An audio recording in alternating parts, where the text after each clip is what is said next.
Beer for Breakfast Morning Show is brought to you by Ground Up Remodeling. Tim will take care of your needs from the ground up.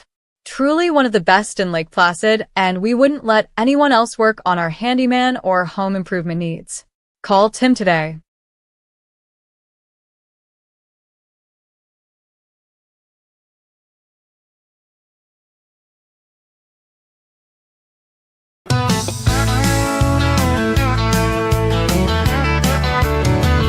Ron tries to get by with things and keeps Tim on his toes. It's Monday morning, time to let it all roll. Just two good old boys cutting up, taking it slow. If Big Brother's listening, Ron says, I got something for you to blow. I don't think he means bubbles. At From the Ground Up Remodeling, Tim's fixing homes up right. But for now we're talking fishing and shooting gators at night, setting catfish lines, watching for Bigfoot signs. While Ron swears if a politician says it, then it's just a big old lie.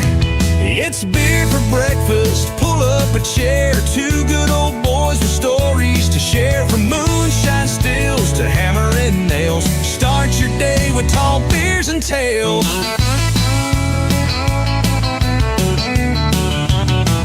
Tim's got a plan and a saw in his hand. If it's broke, he'll fix it, best in the land. Ron's out in the swamp, ducking fed drones in flight, saying if they find my steel boys, it's time to fight. Yeah, that uncomfortable Robin from the 51st state might stop by to tell us Canada's fate. We don't get his slang and he's always late, but at least that Canuck don't call us mate.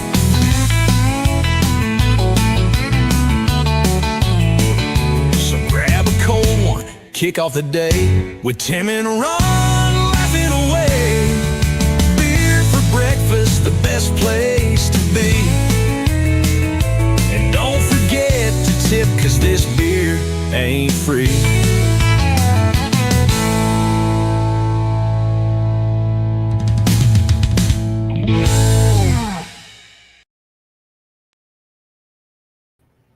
Good Monday morning, good Monday morning, good Monday morning. It's Ron and Tim, Toolman Tim, the Lake Placid legend, and me, Florida Man RJ, the Swamp Man, or whatever frig you want to call me. See, I said frig, we're getting better. Oh my God. Proud of myself. That got me put out of the American Legion yesterday for saying the F-bomb loudly. I'd have the bar look at me. I said, whoops, a little loud. Yeah, you know, so I don't understand. Yeah, alcohol and volume don't seem to mix for me lately. Well, I usually don't get loud until I'm pissed. So I don't know what the hell was wrong with me. I try to keep it pretty calm. It's very windy. There's a whole lot of banyan tree action going on out there. Is that what that noise is? Yeah, that crack, crack, crack, crack, crack. Yeah, I thought it was them over there playing on something. No, that's what that. I told you that when I first got here, that cop came by here that night. Because he heard the scream because I was listening to murder shows, and he kept looking at that tree because he hears a woman screaming. Oh, he's gay. That sounds like a rope, like somebody then swinging. Yeah. So, and he's like, I don't know. And I come out with a pistol. Hey, you're in the wrong place, homeboy. Because all I saw was the flashlight. I didn't have any idea it was a cop. But he's like showing us like, I'm a deputy with the Highlands County. I'm like, okay, just me. Don't you? Just letting you know, this is not the old neighbor. This ain't the old guy that was here. I'm paranoid. Yeah, Crystal had about 2 months ago, had a cop come to her door after dark or at a real odd hour. And I don't remember what the exact reason was, but the guy knocks on her front door, and nobody ever uses her front door. Right. And he says, it's the sheriff's department. We need to speak with you. Can you open the door? And she goes, how do I know you're a cop? She says, by the way, I have a gun right here. And he says, well, I have a gun right here. He says, if you don't think I'm a sheriff, he says, look out your window and you'll see the cruiser right out in front of your house. So she looks through the side window of the door. Sure enough, there's the car sitting there. So she cracks the door open just a little bit, and she's standing there like this with her What do you want? pistol beside her. What do you want? I don't know.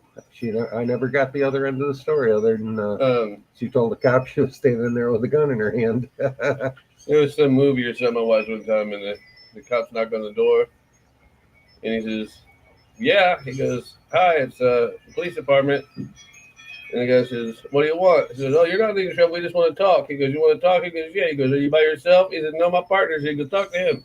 I don't have nothing to say to you. Well, that lady who shot through her door and killed that other lady, National hero.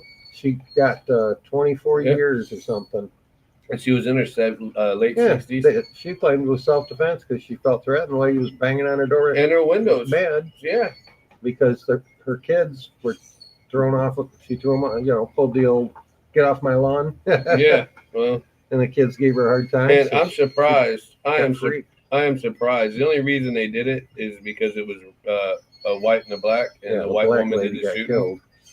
Because if it had been two white women, if it had been but if it had been two white women or a black woman shooting a white woman, nothing ever. They would have never not in Marion County, because it happened in Ocala. There's no way, because that sheriff up there is in the same ballpark as Grady Judd, and that's what I'm really mine too. I'm really surprised that they picked it up. But Robin was talking to me about all these how it's actually us that are. He said we buy all of our soft lumber from them, and then we charge them 200% to sell it back. And I said, what you're saying doesn't even make any sense. No. Why would you send us your lumber just for us to buy it back? Yeah, that's kind of stupid. And so he doesn't understand how tariff works. And, obviously. And then he tells me, he says, I said, look, I'll even read your country's news. And then he goes, oh, no, you can't believe that news. I said, okay. It's like, well, then why shouldn't we? I said, okay, then I'll check Breitbart. You can't believe Breitbart. I'm like, okay. And so I just go and wait till some dumbass Canuck writes a story that agrees with you, and then I can, when he agrees with you, then I can go. Anyway, it's beer opening time. Let's christen the show. Woo! Yay, it's St. Patty's Day. St. Patrick's Day, Pincy. I have on a shirt that's got green in it. I got a shirt that says, let's get ready to stumble, with a little leprechaun up with a fist in the air. He's got his Irish Cinco de Mayo shirt on. I was going to spray my hair green if we went live. You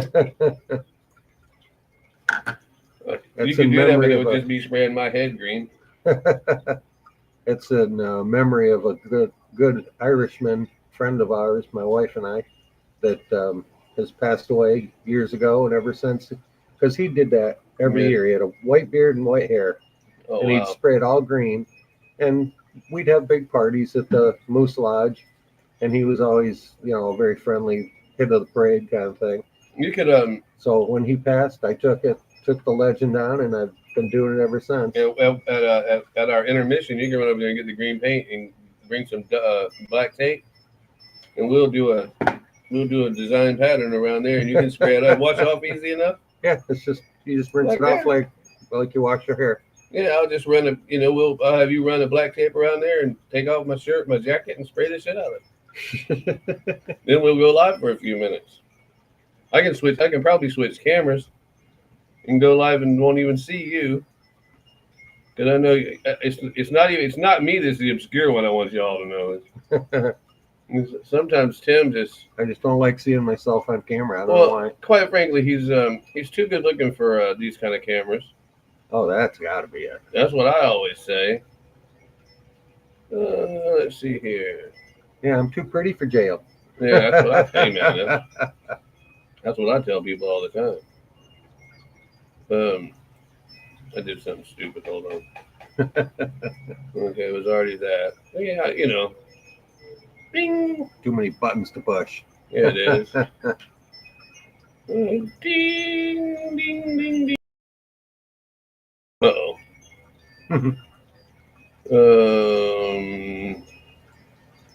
There you is. There it is. I can look this way. I can go like this and be my obscure self. Oh, I gotta do it right. Gotta have a beer can. That's right. There it is. Yeah, yeah. Anyway, we're obviously highly entertaining.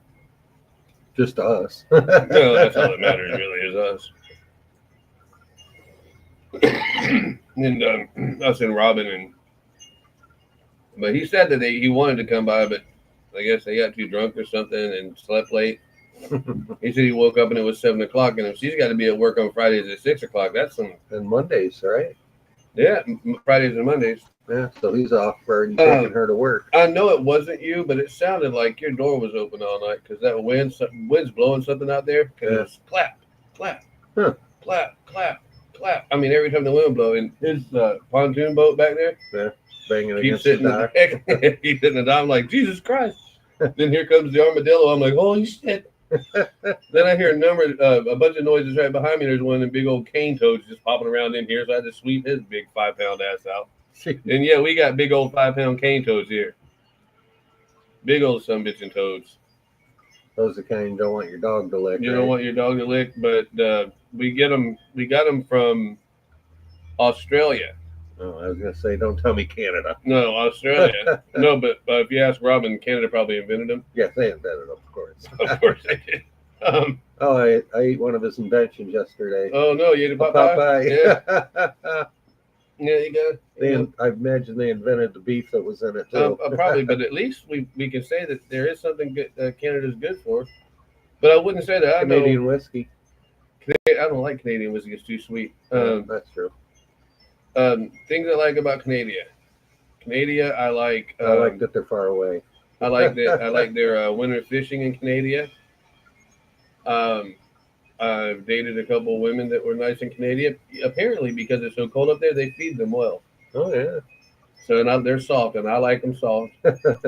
You like them fluffy. I like them fluffy. We like to call it front butt. The some of the best rock music, I think, or I don't know if you'd call Loverboy or Rush or Bryan Adams or any of that stuff rock, but that's. Oh, I would think so. It's prog rock or something. Anyway, I like that about Canada. Robin's all right. His wife's nice. I think she kept yelling to him, "Stop talking politics." We were talking because I was like getting on his ass. I was like, "No, fuck." Oh yeah, I heard you guys were having a verbal brawl. And he kept saying, "I'm not arguing with you." I said, "Dude, I'm not arguing with you. I'm just telling you you're retarded." That's all I'm saying.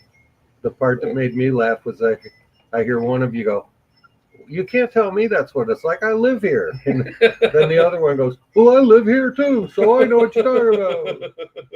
It's like everybody lives somewhere, dummy. He's just so funny. He gets off on a tangent, boy. He can get right off the right hand of the screen in a hurry. He likes to talk about those motorcycle gang wars that like the Harley Davidsons and the Denver Broncos, whoever the fuck they are. I don't know. whatever other motorcycle gang they got. They're always fighting in Ontario or Quebec or some shit. Good place for them to fight. Let them stay No there. shit, man. We only get like once every 3 or 4 years we get trouble with them, and Yeah. they end up shooting more of themselves than they do innocent people. So that's Pretty the much. start. There is a pretty rough and tumble gang in Sebring area, Yeah, up in Davon Park, I guess. yeah, that sounds about right. They're all right during the day, but you don't want to run across them at night. Yeah. We're in a group. Unless you know the code word. Can I buy some meth? Yeah, don't shoot me is my code word. I use it every morning when I come around the corner of the fence. Well, that's, Don't shoot. that's just, That's self-preservation right that's there. just me looking out for you, because I'm protecting your yard too. And I did learn a lesson that my wife's always said, that never feed a stray cat. No, So yeah. one day I went out and gave this white cat 2 little morsels of food. And once you know it, now I can't get rid of that sumbitch. And my wife, And he's noisy, meows at me all the time. Sits right in the window and looks at me. my wife wants a cat, and then I'll luckily talk her out of it a little bit. I'm like, Jethro's old, and the cat will probably beat him up, and it'll hurt his feelings. And, feel like a secondhand citizen. Mhm. He'll feel like a Canadian. Just like- well, at least the dog's a citizen. Oh, you having a mixed drink? Two Yeah. beers mixed into one? Yeah, because that was my last one. It got warm. And my garbage bag's over there. So I got it. Oh, almost got it. That's close enough. Because I can get it in the garbage bag when I get up. Because I got to take the garbage out as soon as I remember to take the garbage out. Oh, yeah, today is the collection day. Yeah. I mean, I'm not going to cry if I miss it. Oh, I got a huge list of birthdays today. There was actually more, but I only wrote down the ones that I knew. You know who Patrick Duffy is? Yes. How old do you think he is? Patrick Duffy, 78. Real close, 76. Hey, what's up, 2-4? 2-4. At least he knows our name. Good day, Puckers. Yeah. I'm sure that was a typo and he meant truckers. Yeah, that's it. Good morning, man. One of my favorite actors, Kurt Russell. He was born today. You want to guess his age? Kurt Russell? Older than I thought. Yeah, I'm saying 71. Close again, 74. Okay. Gary Sinise. Gary Sinise, I'm going to say 67. Still close, 70. Wow. Rob Lowe, la-di-da. Rob Lowe is not a homo. I know, but he acts like it. Rob Lowe.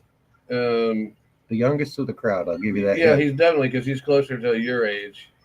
Yes, closer. I would say, I think even 65 is high. I'm saying 63. Well, if you put the 5 and the 3 together, 8? 68. Wow. I was surprised that he was that old. I didn't think he was. He's looked young forever. Well, yeah. He's got that little pussy girl face, you know. Well, and that's probably what got him in trouble in the 80s was because he was messing around with young girls, young things, and filming it.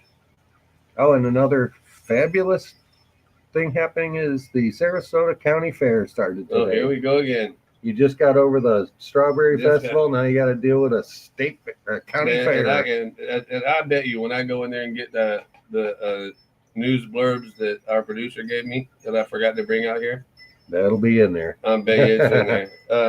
But you know, me and Tim watched the Sebring 12 hours of Sebring race. Yeah, it wasn't on bad Saturday. Race. Guess how long it was? I'm saying 12 hours. What a guess. I'm telling you, man. It doesn't run 1 minute longer. They don't give a shit what's going on, where you are. When Really? 12 hours hits, that stops. It. Okay. They don't care if you're in turn 7 out of 17. It stops. Oh, wow. That's crazy. I actually do run you back to start. Any more wrecks after the what do you call those pads they put in the cars? Ultra Shields, Dura Shields, what are those things called? Remember we watched that guy run into those signs? Oh, yeah. Tech. Yeah, there was some kind of... There was a few spin outs and wrecks, but not bad. It wasn't terribly destructive. I didn't stay over there that long. The Bee Gees debuted on the Ed Sullivan Show. You want to guess the year? 67? Oh, my God, you're so close all the way today. 68. Damn. Boy, they looked a lot younger. Well, they were a lot younger. He didn't have the longer hair. And yeah, it wasn't... Jump from Van Halen was released in what year? 1984. Very good. God damn it, you're on the money today. I'm telling you, you're asking me these difficult ones. Christ, you probably even guessed my age. I would say 64, but I can't remember because you tell 62. 62. You're still close. Oh, okay. All right. Well, you are on the ball today, my friend. Trying, man. You're scaring me. And if you ask me how old I am, I'm gonna be like, lie. I'll be like, I don't know, I'm either 55 or 56, and then I have to start going, okay, I was born in 68, so I'll be 60 and 28, so that makes me, I don't know, 67, 57 or some shit. Yeah, you're just a child. I don't keep up with that shit. In 1968, the Hearst Oldsmobile was your parking lot attendant. What the hell is that from? It's the same thing. It's from my radio when I recorded this that morning. That's so funny. It just pops up out of nowhere. And I'll say hey to Duncan in a minute. They built the Hearst Oldsmobile to compete in NASCAR racing, and they had to make 500 of them, which they succeeded. Oh, yeah. I love those cars. Those in the Grand Nationals. I loved them both. They only came with a 400 cubic inch engine, but they were supposed to have 455s for the street version, and they never did it. No, it wasn't the I know it's a different car still in Oldsmobile, but wasn't the 442? Wasn't that It was 400, 4 barrels, and it was 2-wheel drive? positive traction, dual exhaust, And and 4 barrels. 4 barrel. Okay. It was at one time that it was supposed to be at 4 speeds, but they came with automatics also, so that kind of blew that one out of the water. Let's see. They made the Hearst Oldsmobile class from 68 to 84.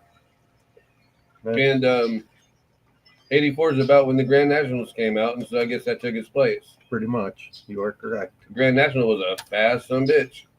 If you put the chip in it. Yeah. And then I watched a thing about the Celine Mustang. It was a $500,000 a piece. They only made 20 of them. They were built for racing, but they're a street car. Mm-hmm. It was called an S7. They also came out with an S4 that was more streetable. That was about half the price. The 89 Celine was made to go 150 miles an hour, and it cost $36,500. And the It cost my stepsister a husband because he went out and bought one, and she divorced his ass. He didn't tell her. there was one. There was an 80s Firebird that when it came off the line, it was faster and held better than the Corvette of that year. It was a special. It had like a G in front of it. Oh yeah, the shit. I can't think about it. I know what you're talking about. Beautiful car, but it actually came with the Corvette motor in it. I don't remember what it was called, but pretty sure it was a Trans Am. It could have been a Firebird, but I don't believe it was a Firebird. I believe it was a Trans Am. I'm pretty sure. Probably the Trans Ams are. But it had like more performance. It wasn't a GT, but it just had a different kind of a logo. Yeah, I remember what you're talking about, but I can't think of it off the top of my head. Firebird. No, I don't think it was. Yeah, maybe it was a chicken. Hold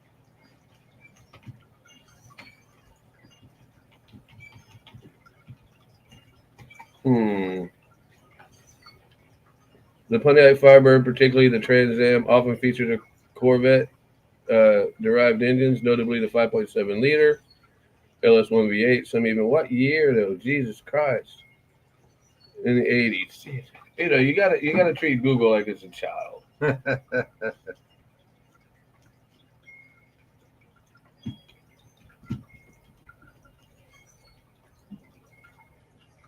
You know, those were some popular cars, but their car still doesn't tell you the year. No. That's a 1980. I don't think that what I'm talking about was a 1980. Yeah, I don't know what I don't know what the that sounds about right. What turbo bulge? Oh, that was the hood. Yeah, maybe that's the one that had it was There's like a bubble on the hood, yeah, instead of a scoop. Yeah. And it had a whopping 210 horsepower. Yeah. Ooh. You know, I guess back then that meant some shit. It didn't look like that. It didn't. The one that I It wasn't saw. the Smokey and the Bandit looking. No, car. this one I saw this morning or this weekend didn't have that fancy super chicken on it or whatever they call that stupid thing. Screaming Eagle. Screaming Eagle, whatever. Chicken Eagle. Yeah, most people call them a chicken. So other than we had steaks Friday night. We had I had beer Saturday. Me too. And most of the beer I had over at Tim's house. Sunday I did almost nothing. I didn't feel good. I got heart problems, and when things don't go right, I can't breathe. And my cardiologist told me there's going to be some days like that, man. And like today, I feel pretty good. Hey, you sound a lot better. Yeah, I feel better. And I can talk without having to take a breath. Tony says if the offer's still open, she's got some clothes. Yep, no problem. Which means I'll have to go over there. She ain't walking over there. She's worse than I am. Walk over, throw them in, come back home, go back 45 minutes later, they're done. She's worse than I am. She's like, I think it was supposed to rain tomorrow or something. Well, it rained last Or night. late today. I'm not sure. I forget what the I can weather tell you real people quick. told me. I can go over here to. Let's see. What's our current temp today? It's 65 right now. Yep, 65 degrees here in the big city of Lake That Placid. don't look good. Oh, there's a fire weather warning Oh yeah. because of all the wind. That's what that's all about. Oh my God! Look at that in the corner, a little robot. The little toy- robot bunny. He Yeah. looks so real. Yeah. That's crazy. Perfect toy for Easter. Yeah. Yippee doo. Yeah, but if you get your kids an Easter bunny, they'll fall out of love with it pretty soon. Yep. And then it And just then you gets. can eat it. Then people let them run loose. And then you can eat it. Binghamton, New York is a whopping 44 degrees and partly cloudy and sunny. Seattle, the same thing at 40. That's completely opposite sides of the country, and they're within 4 degrees of each other. Wow, yeah. That's But not they're on bad. the same parallel pretty much. I'm seeing no North. rain. The whole country's quite cool this morning. Maybe it was toward the end of the week they were going to rain. I forget. Yeah, I'm not seeing any rain today, and we've got no cloud cover. So, Right? But we got a cold front just off our east we? coast, so that's why we're staying cooler. and we've got this crazy ass. Today's wind. high is only going to be like 72. Really? Yeah, not going to be Man. very nice. Shit. I even put my long pants on today. Man, I need it to be hotter than that. Mm-hmm. Nearest rain is 79 miles away, it says right there on the screen. Where did it say that at? Right here. Nearest Oh, rain is 79 miles away. I can't see that shit. That says that we have haze. So in other words, a light fog. But the wind's Yeah. blowing so much. But you can it's see gonna where all the be gone. that's where all the cold front, the wind, the rain is yeah, right there. it's right past us. And right over here is where all the hurricanes come from. Man, this was a bad weekend for weather all across the The country. country was just getting its ass handed to it. Tornadoes whipping houses apart. Yeah, it was getting crazy. I They think had like 130 mile an hour winds off of them. in Oklahoma there was fires everywhere, which probably were caused by the tornadoes. Yeah, lightning. Mississippi had And a with lot the of wind blowing so damn hard, they couldn't control it. It was all over the place. It's like that's how California burns every year. well that, and they don't clean up their messes, and Oh they yeah, let homeless the people have iHeart, lighters. yeah, iHeart Radio Music Awards are on tonight, I believe. Yeah. Be hosted by LL Cool J. Oh, hello, Cool J. What do you figure? 60? I'd go maybe a little less, late 50s probably though. Yeah. I don't know. I'm not positive. I'm not either, because I would think that he would be closer to my age, really. Yeah. I can Google it quick. I am too. How old is LL Cool J? 57. Yeah, I figured he was closer to my age because that's. Yep. Yeah. Oh, look. He was born in New York. Well, of course he was. He was a black Bayshore, crapper. New York. He was a black crapper. Black crapper. Yeah, that's where them crappers come from back then in the, Oh, the look at East Coast. where he grew up was born was pretty. Go back. Oh, yeah? God damn it. Right. Yeah, it's probably born in the projects part of it, though. There. Oh, that's nice. There ain't no projects. Well, they got them there. They got Yeah, them everywhere. they're just inland a little bit. They just don't got them on Bayshore is market. a historical area. Shipwreck Cove. Sounds nice. Yeah. Beautiful houses along the shore, like always. There's a nice view. Oh, there's another nice view. Yeah. Looks like a nice place to grow up, be a crapper. Yeah. If that could be why he's so well spoken, because he, Yeah, that's true. grew up with a bunch of white people. Yeah, he does speak very white. Yeah, He doesn't have that Yeah, honky tonks twang. yeah, that way. I don't think honky tonk's the word for it, but Oh, well, you know what that I was mean. being polite. Yeah, I didn't have to put a mark on the Yeah, whiteboard. and it's so early, I didn't have to put one on there. I've been being nice. Wow. That's Yeah, a so, monumental moment in history. Yeah. Like, that's it. We'll get thrown off the air. Yeah. So the work for your buddy over there is done, I guess, for you. Done for me. Yes, indeed. And he's now we just have to go and get Now we money. just sit around waiting for money to show up. You know, waiting for money is like waiting for a tool to be returned. That's one thing I'm really good at is getting people paid. So Yeah. If we I learned need, we need an enforcer, you're the man to I do learned it. that. I learned that job from my daddy. Yeah, he got paid. Yeah, my dad would be like, He hey, got paid with interest if you were late. my dad would say, hey, you get 10%, go get him. Find your feet. Try not to hurt him. Just A lot. get my money. Or something in his yard equivalent. Yeah. You know, like, So go I get that nice picnic table over there. I mean, that was the golf course. And I had the judge's son with me, man. Get a bad round of golf. Let's take that picnic table, boys. That'll compensate. I'm like, Load it in the truck and get on out of here. I'm like, this is Black Diamond, Dad. You know, he's like, I'm a member. And you got Futch's kid with you. And Futch knows. Me and Futch are watching as a judge. We're watching this, so we know. It's always nice to be with the judge, you know. Yeah, and I'm like, still that but these cops these days, man. But that wasn't these days. That was 20 years ago. Yeah. Feels like just yesterday, doesn't it? But yeah, it does. But what's weird is he expected me and two other guys to pick up this solid ass concrete picnic table. The picnic table was huge and rounded in two pieces because it's on the pedestal. And then the chairs were on two different pedestals and there were benches. And there was three. All concrete. All concrete. Well, you're a young strapping guy. I got it in there, but man, I'm telling you, it took some backing up and some lifting and some Swearing. tailgate or two. A lot of swearing. A lot of that. And oh god, it was Cursing that judge. Jesus, that was heavy, man. Yeah, truck bumper dragged all the way home. I ruined my tailgate. I dropped it too hard on there, and it just went. So I just took it off and put one. And it was the '80s, but one of them little NASCAR like nets on it. Oh yeah. And my dad said, "Don't do that. In 6 weeks, that bed will be rattling apart, and you get." Yeah. So that's you when gotta keep them very tight. Yeah, he put a top bar on it. Ah, good idea. And a piece of conduit, Mm-hmm. and it looked professional. It looked nice, and it never And gave me removable, so yeah. you can get bigger items in. Yeah. Yeah, it's really good for the mileage on a pickup. If you don't have a tonneau cover, Mm-hmm. leave the tailgate down, but then the body falls apart around Yeah, there. it just wiggles apart after a while. Yeah. I had a little S10 up in New York. They got so rusty. Every time I went over the railroad tracks, I'd look see if the box was still on it or straight. I could walk to the back of the truck, grab it just above the bumper, and move it over 6 inches. It was that rusted. Jeez, There was no mounts left whatsoever. It was just literally sitting there on top of the frame. My mom, That's salt for you.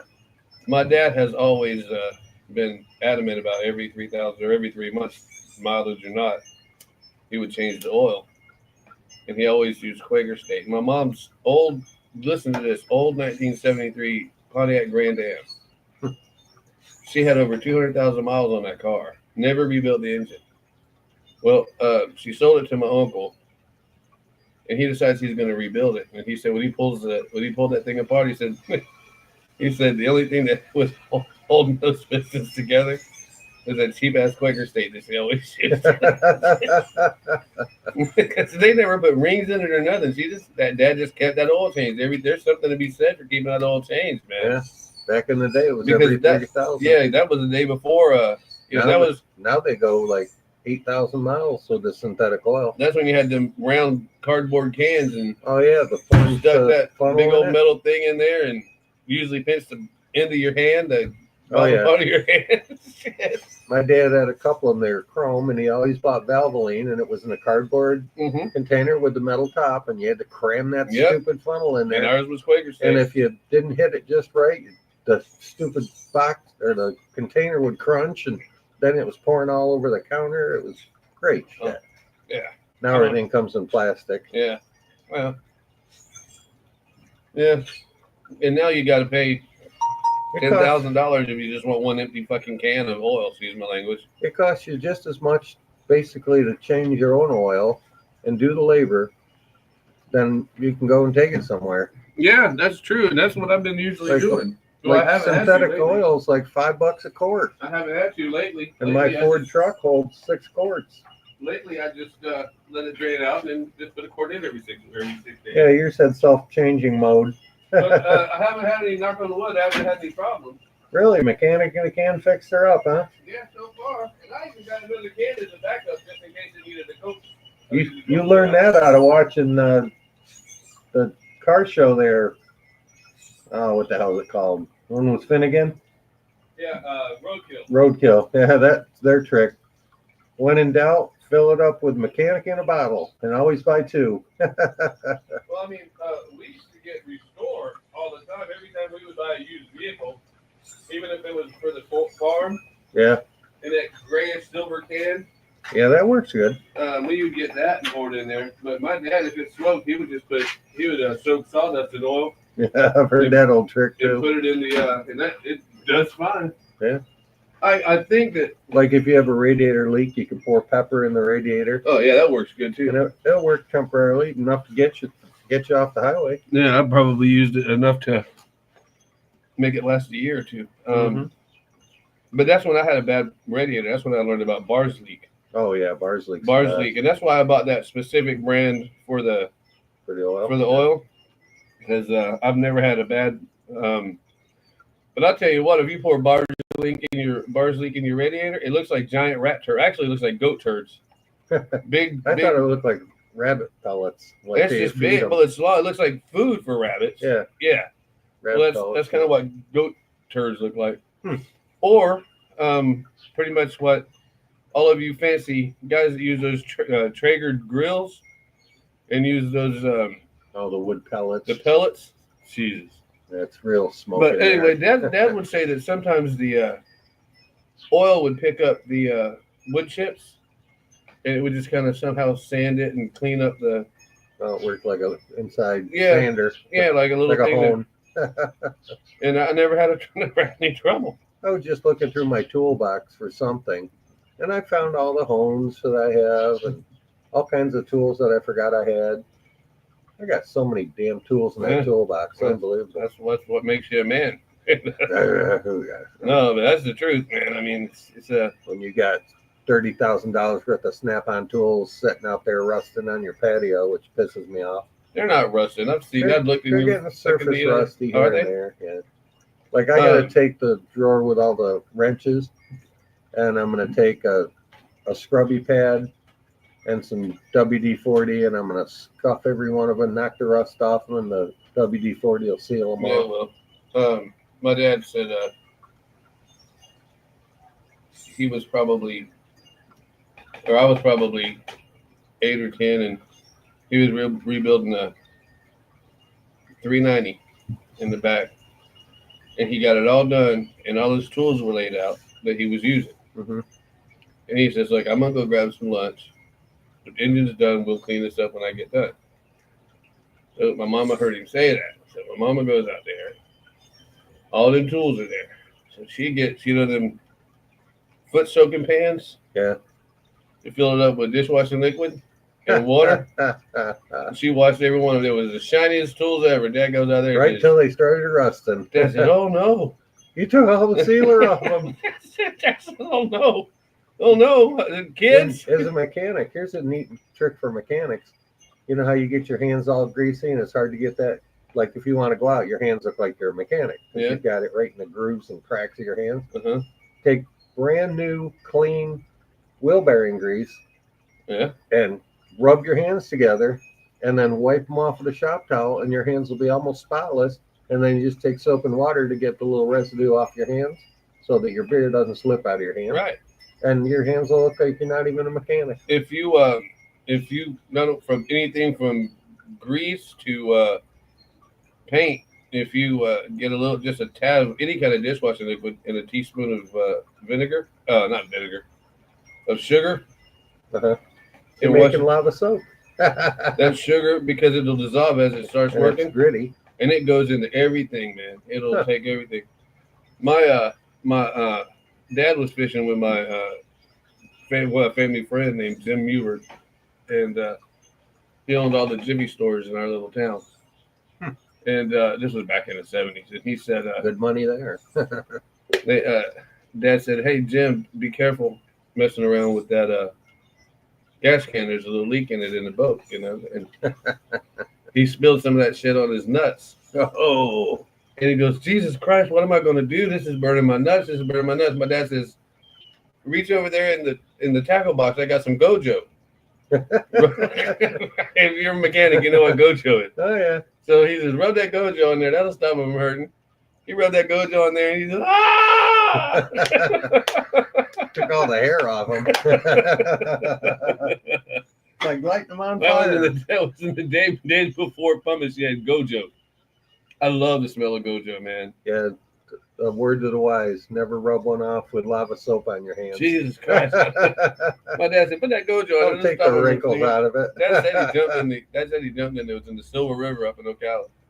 Yep, He jumped in that water and washed his little nuts off. That's the day that the monkey jumped in the boat. Oh Jesus! Ate their sandwiches and. My wife had a rat on her. She had like a little aluminum boat with a like 7-horse motor on it. She used to go out fishing out here on the lake. She hops in there one day, fires it up, takes off down the canal. Halfway down the canal, she's beating on something with the oar. That some bitch ran right up along the railing, right by her, crossed the seat in front of her, hopped in the canal and swam to shore. That's funny as shit. He didn't know who he was fucking with, did he? No, not at all. I could see her backing that right into shore just with the prop halfway out of the water, grinding at him. Starting to, you ain't done yet. Yeah, I'll take this prop off, my God. I'm going to get your ass. Your ass down. You ain't coming back. She put mothballs in the boat and never had a problem again. I wouldn't think so. That's what I do when those possums and shit are getting under the house. I'll take a handful of mothballs, throw them in the hole, kick the sand back over the hole, and I never see them come back out. Now because they come to my side, but you know that is sort of illegal in a lot of places. Yeah, well, I'm sort of illegal in a lot of places. I know, but I don't think it's illegal here. But just so people know that we're not giving advice, legal advice. Yes, if you're asking. If you've got 2, I want 1. I have more than 2. That's a good thing to hear. Yep. So they say that it'll entice animals to eat them, and I'm telling you, I've never in my life known an animal that would eat mothballs. So I think that's just a bunch of environmentalist bullshit. Yeah, and then what's it hurting? They dissolve. Yeah, they do as soon as it rains. I mean, they're biodegradable, basically. Yeah, and it's just, but it is a heavy chemical. I'll tell you, they got to have some big moths somewhere to get the mothballs that big. I'm telling you, I understand the crust ones, but geez. I wouldn't want to crush my mothballs. I want to say we were probably 17, and me and this guy named Wayne Pauly and my cousin, he's got found the dead guy. Mm-hmm. We all we would go fishing every weekend. We would lay the tents down, and if you laid a tent down, we laid tarps down. Yeah, I always did that too. And well, in the Ocala National Forest, you do that for about 20 minutes. You're going to have giant snakes and small snakes underneath there eating the rats that crawl underneath there. But we were in the boat, and we're just taking the boat out. And this is one of the Skeeter bass boat, so it was quick, right? Right. So we was out there, and so we're going real slow under the trees to catch warmouth, which is like a brim. It's a cool fish. It's a nice eating fish. Panfish, but it's a big one. I mean, it's a haul. So we're eating that. We're catching those, and cottonmouth fell out of the tree into the boat. A lot of guys out of a boat. No. My ingenious cousin said, chick. Boom. Shot a hole right in the boat. Find something to patch this fucking boat with. We're going back up. And it was a Skeeter too. They don't give them bitches away, man. Oh my God. And it was his daddy's. Oh boy. That's a way to get your ass. I'm pretty sure they fixed it somehow. I don't know, but yeah, what's that fancy tape they have now? It's like flex tape. Seal, yeah. Well, back then they didn't have, yeah. Duct tape worked back in the day for everything. I'm pretty sure they just probably. Hey, if duct tape can fix a NASCAR that goes 200 miles an hour, it's good enough for a hole in your boat. I'm pretty sure that they just found some of that spray seal in the can, and because it wasn't new, but I mean it was still a Skeeter. Yeah, it's still a nice boat, right? And then his dad was like my dad. Every time it came in, it got polished and shines, man. Yeah, you clean. I'm telling you, all of my dad's and mom's vehicles were just like yours. Dad went out there before he left every morning. He had a special chamois, and he wiped it down with that. And it was a real one. My dad would say, buy the real sheepskins, because if you don't, then you're just basically wiping it down with a cloth. The best thing you can do with that is when you buy it brand new is soak it in a bucket for a week. A bucket of water, and let it soak, and it'll take all the oils and crap that get all over your hands. Yeah. take all that out of it, and it'll work twice as good. Yeah, Makes it more absorbent. absorbent is important, and that's how you keep the water dots. I hate water spots in yeah, my car. That's yeah. why I wipe my truck off. That's why I let single my day. car stay dirty. I wash my car once a year, whether it needed it or not. And one time I paid Tim a whole case of beer to wash it. And my car, you have to understand that my car is a tennis shoe. I could put his car in my front pocket. You could put it in the back of his truck. I've seen it. Yeah, I believe that car would fit in the back of my pickup. It would not take a whole lot. It looks like a enclosed four-wheeler, basically. It does. It looks like one of those 4x4s. side-by-side, Yeah, yeah. side by sides. You know, those are like I $25,000 know, now. dude. I know. We saw 3 of them on a car trailer go by yesterday, and my wife says, "Oh, there goes an expensive load." There was $60,000 worth of toys on that. Tell me you won the lottery without telling me you won the lottery. Yeah, That's what I used to when we were moving here. There was all these people because it was still during COVID. There was all these guys with lumber in the back of their trucks, and I'd tell Tony, "Tell me you're a millionaire without telling me you're a millionaire," because he's got like 25 sheets of plywood. oh yeah, $40 a sheet. God, and that was. I remember complaining when it was $15 a sheet in the 80s, Yeah. and that was for 3/4 inch. Yeah, now if you get the marine plywood, Yeah, that's just over $200 a sheet, 4x8 sheet. Robin came out, because Oh, they probably invented that in Canada. they probably too. did that CDX board. They probably invented. Isn't that what it's called, CDX? Yeah. Yeah, I think so. But Robin kept saying, "You know what the Indians on the reservations up here call a window? Is a CDX board." He said, "Well, you'll have to ask Tim what that is." I said, "Particle board? Shaving board?" He goes, "Yeah." I said, "I'm not stupid. I just learned that if you act stupid, people will do shit for you." Yeah. That's why I always tell Tony and say, "I need you to come fix my printer." Now I know damn good and well that woman can fix that printer, but she can say, "I just don't know how to do it anymore." that's called delegating. No, that's called managing. That's delegating authority. That's right there. That's the key to a good manager. He delegates. She can damn sure do that. But the problem is, You should have seen me when I ran that big dealership up in Ithaca, New York. I had 6 car lines. The body shop that took care of all 6 of those car lines, and the parts department that took care of all 6 of those car lines, and all the 40-some mechanics that took care of the 6 car lines all answered to me in my mid-30s. You want to see some 55-year-old mechanics pissed off at a young guy? yeah. I was the guy. I fired my dad one time because he was. How'd that work for you? It didn't. Well, we didn't talk for almost 5 days straight. I mean, you got to realize, me and him talk every day for hours. We would shoot shit all the time because that would be his way of getting me to do shit. Because he'd come up to my place and he would just say, "So how you doing?" And I'm like, "Great, and everything's going good and everything." "So what are you doing this weekend?" I'm like, "Oh shit, Here it comes." oh shit, here we go. But me and him got into it over that. And, Yeah, shit happens. yeah, There's still one of them off here. yeah. Hey, Let's see. I pulled a couple knives on family members. That got me in trouble. And 2 at once. yeah, pretty much the first time. One of them, I beat my brother in the head so bad with a 12-gauge shotgun barrel that he still doesn't talk right. He hit my sister. Yeah, that'll do it. She said, "I don't want you to get upset or nothing, but Dobie just don't punch me in the face." I said, "Oh, really?" I'm not upset. He's going to be when I'm done I beating said, him. "I'm not upset at all. But you just take that little wheelchair, put it in the corner, and you just sit over there for a little while, heal yourself up, and I will go over there and take care of this. Don't hurt him. I'm not going to hurt him." Not a lot. I walked over there and threw that shotgun right in his face, and I said, "Pop," and I pulled the trigger, and nothing happened. And I said, "Well, shit," because he could probably whoop me, because he's a little sawed off son bitch. Yeah. So I just started beating him with the butt of it, busted the stock off, and started beating him with the barrel. Good Lord. When they came in, I'm telling you, You bloodied him. I'm telling you, I'm telling you every bit of 90 seconds. And I know that don't sound like a long time. That's a long time. When you're getting You never even touched me. I mean, you think about that, you're swinging your arms at full velocity for 90 seconds. People always say, man, we fought for 10 minutes, but you ain't fought for 10 minutes. You didn't even wrestle for 10 minutes. You danced around like boxers. Mike Tyson can't even box for 10 minutes, man. Shut the fuck up. Yeah, I love 3-minute rounds. I love those bar fight stories.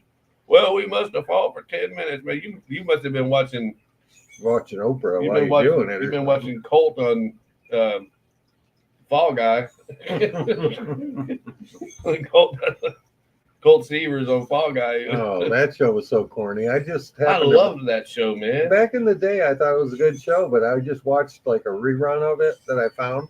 And I'm watching and I'm going, God, this is the most hokey ass show in the world. I can't believe I used to watch this. It wasn't as hokey as Magnum PI. Me and Tony watched Magnum PI and Simon every morning before work.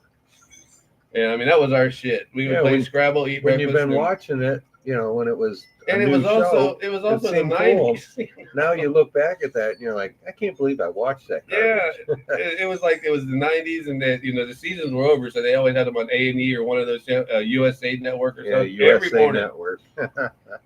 And first it was Simon, which I like because it was like a mystery show. Yeah. And then it was Magnum PI, which was kind of a mystery show for sissies. And yeah, because he was a private investigator. Yeah, but I like running around in Robin's Ferrari. Yeah, but nobody ever, I don't know if it ever came out, but Robin, I don't know why I did that. Robin was actually Higgins. Oh, really? Higgins was the boss of that whole shit all the time. That's why he just played the butler. Yeah, yeah. That's why he would get so mad about the Ferrari. He was always pissed off about him taking the car. Yeah. And then the black guy would land that funky helicopter on the property. Is he really? Yeah, he was in bad shape. He had some kind of wasn't it TJ or something? Yeah, TJ. He had some kind of Parkinson's or something. That guy that finally took it, or it might have been a cancer, but some Parkinson's are cancer. So yeah, man, that was a lot of our heroes, And I like that little smart ass guy that was always with him. Oh yeah, little Rick. Yeah. Rick was like he was a wheeler dealer boy. He was a wheeler dealer. He could make anything, and you could tell by the way he walked around and dressed. Yeah, like he was the coke dealer. He was the coke dealer. Exactly is what he was. Yeah, he was the coke dealer for the gang. That's exactly what he was. He was the dealer. He knew the ins and outs and any illegal activity. He knew about it. Everything. And yeah, that was Rick. You just had to read through the lines when you watch these old movies, these old shows. That is funny. But if you think about it, he was always Miami Vice dressed before Miami Vice. Right. Before I just saw a bunch of. I could have watched Miami Vice, like the whole bunches of them, one after the other. I would have lost it on that one. I love that. I like that show too. Oh, I used to watch that religiously. That whole soundtrack could be. I always liked the fat guy cop. It was always kind of the dunderhead, but he was always the mean one. Oh yeah, he was like Tackleberry from. Oh, but that guy was great, wasn't he? He was like the Tackleberry for the Miami Police Department. Mm-hmm. Did you ever watch Dexter? Yeah, I did. The first Dexter was great. The second Dexter is kind of stupid. But the first series, me and Tony didn't miss that shit. Yeah, I used to watch that a lot. We could probably watch it again if we really wanted to. Because then with the guy, the Puerto Rican guy that was like his partner or his like boss or whatever, his friend. Yeah. That guy's in so many movies. Really? Yeah, and I kept saying, I recognize that guy. I know that guy from something. And then when you go and look it up, he's in like every movie that you've watched. He's like the token Puerto Rican smart guy. He's always the side guy. Yeah, not the main character, but just in the show. And he is so good. But no, Campy was definitely Magnum PI. Simon & Simon, I think, is still holding its weight today. Mm-hmm. But I'll tell you another crazy one. What was that husband and wife that were like detectives? She was pretty, dark hair, and he was a handsome. Oh no, that was guy. They weren't really together. No, not in real life. Remington Steele. Oh yeah, that one was good too. Remington Steele. That's not the one I'm thinking of. Not Moonlighting, because that was Bruce Willis and what's her name? Yeah, That wasn't a bad I show love either. Moonlighting. That's how both of them became famous. No one even knew who Bruce Willis was until that show. Yeah. And it's funny because he was bald back then. And everyone's wondering why he shaved his head. Because he was bald in 1982. Yeah. That's why. There used to be a series called Hotel. It's like, why does Ron shave it? Shave says it takes less time than shaving his beard. Yeah. And if I do it right, if my hair would go as gray as my beard did, you'd leave it alone. Huh? I'd look like Santa Claus in 2 weeks. But I was thinking about growing a Santa beard. I was thinking about it too, but man, Tony just hates it when I grow a beard. Yeah. My wife told me nope.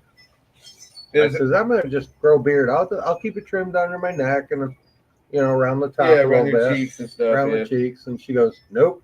My wife You says look old enough as it is. I'm like, oh, thanks, honey. My wife says the good thing about having a wife with bad vision, as bad as your vision is that you don't have to shave every day. She's like, because I walked by and when we went to the store, The only way she knows you didn't shave, she rubs your cheek and says, shave. Because Friday when I went and got the steaks Friday. Mm-hmm. So because I said something, I said I shaved for this shit. You better be ready to cook this shit. So did you ever cook the other two up? You said no. Stew out of them, yeah. So anyway, Tony gets close. He goes, "You did shave." I'm like, "I told you." Yeah, I have to go out in public once in a while. I know that's why I'm running out of booze and everything is because public is 6 miles, 10 miles from here to Winn-Dixie. If that. God forbid we I travel. could probably walk to Winn-Dixie faster than I could motivate myself to drive there. I could walk up there and back by the time it took you to get ready to go. Yeah, probably. I have walked from there before. My truck broke down one time there, and I walked home. Not this truck, the old truck. You want to know something shameful about me that I don't think I ever told anybody? Oh no. I don't even think I told. No, I did. I did finally tell Tony this. I was dating this girl one time. I bought this. If you go to construction sites, they have these mobile homes that are just single wides. They're not fancy. They're short. They're just job trailers. Yeah, and they got a kitchen in them. They got a bathroom, and then one of them's a bedroom. But they take and knock out all the bedrooms and everything, make them offices. Right. Well, I got the whole trailer for $5,000, and they moved it from Orlando to my spot in North Carolina. Oh, is that the one you told me you moved? Yeah, and it was $5,000, and that was him. He moved it up there, everything for $5,000 because he was headed that way anyway. You got the trailer and the move, $5,000. Yeah, not 5 plus 5, $5,000. Shit, I've lived in that bitch forever for that money. So I get it up there, and that's in Ashe County, North Carolina, in a place called West Jefferson. That's where they filmed Deliverance, wasn't it? Probably. No, but that's where a lot of the if you watch those moonshining stories, a lot of them are in Ashe County, North Carolina. But so there's Jefferson and West Jefferson. Jefferson's it's a dry county. So well, anyway, that's because the Jeffersons live there. That's definitely what doesn't live there. We were Chumbuck and I were just talking about Steve that. Rondinero. Steve Rondinero was remember I told you when I was up there, I named it Grace, St. Bernard. Steve Rondinero was a newscaster in Orlando for years, and he retired to Jefferson. Really?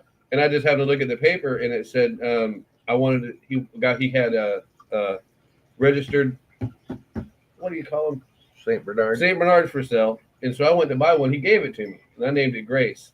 Gave it to me, papers and all. Wow. Because they're expensive dogs. Yeah, they are. Slobbering bastards. Yeah, they.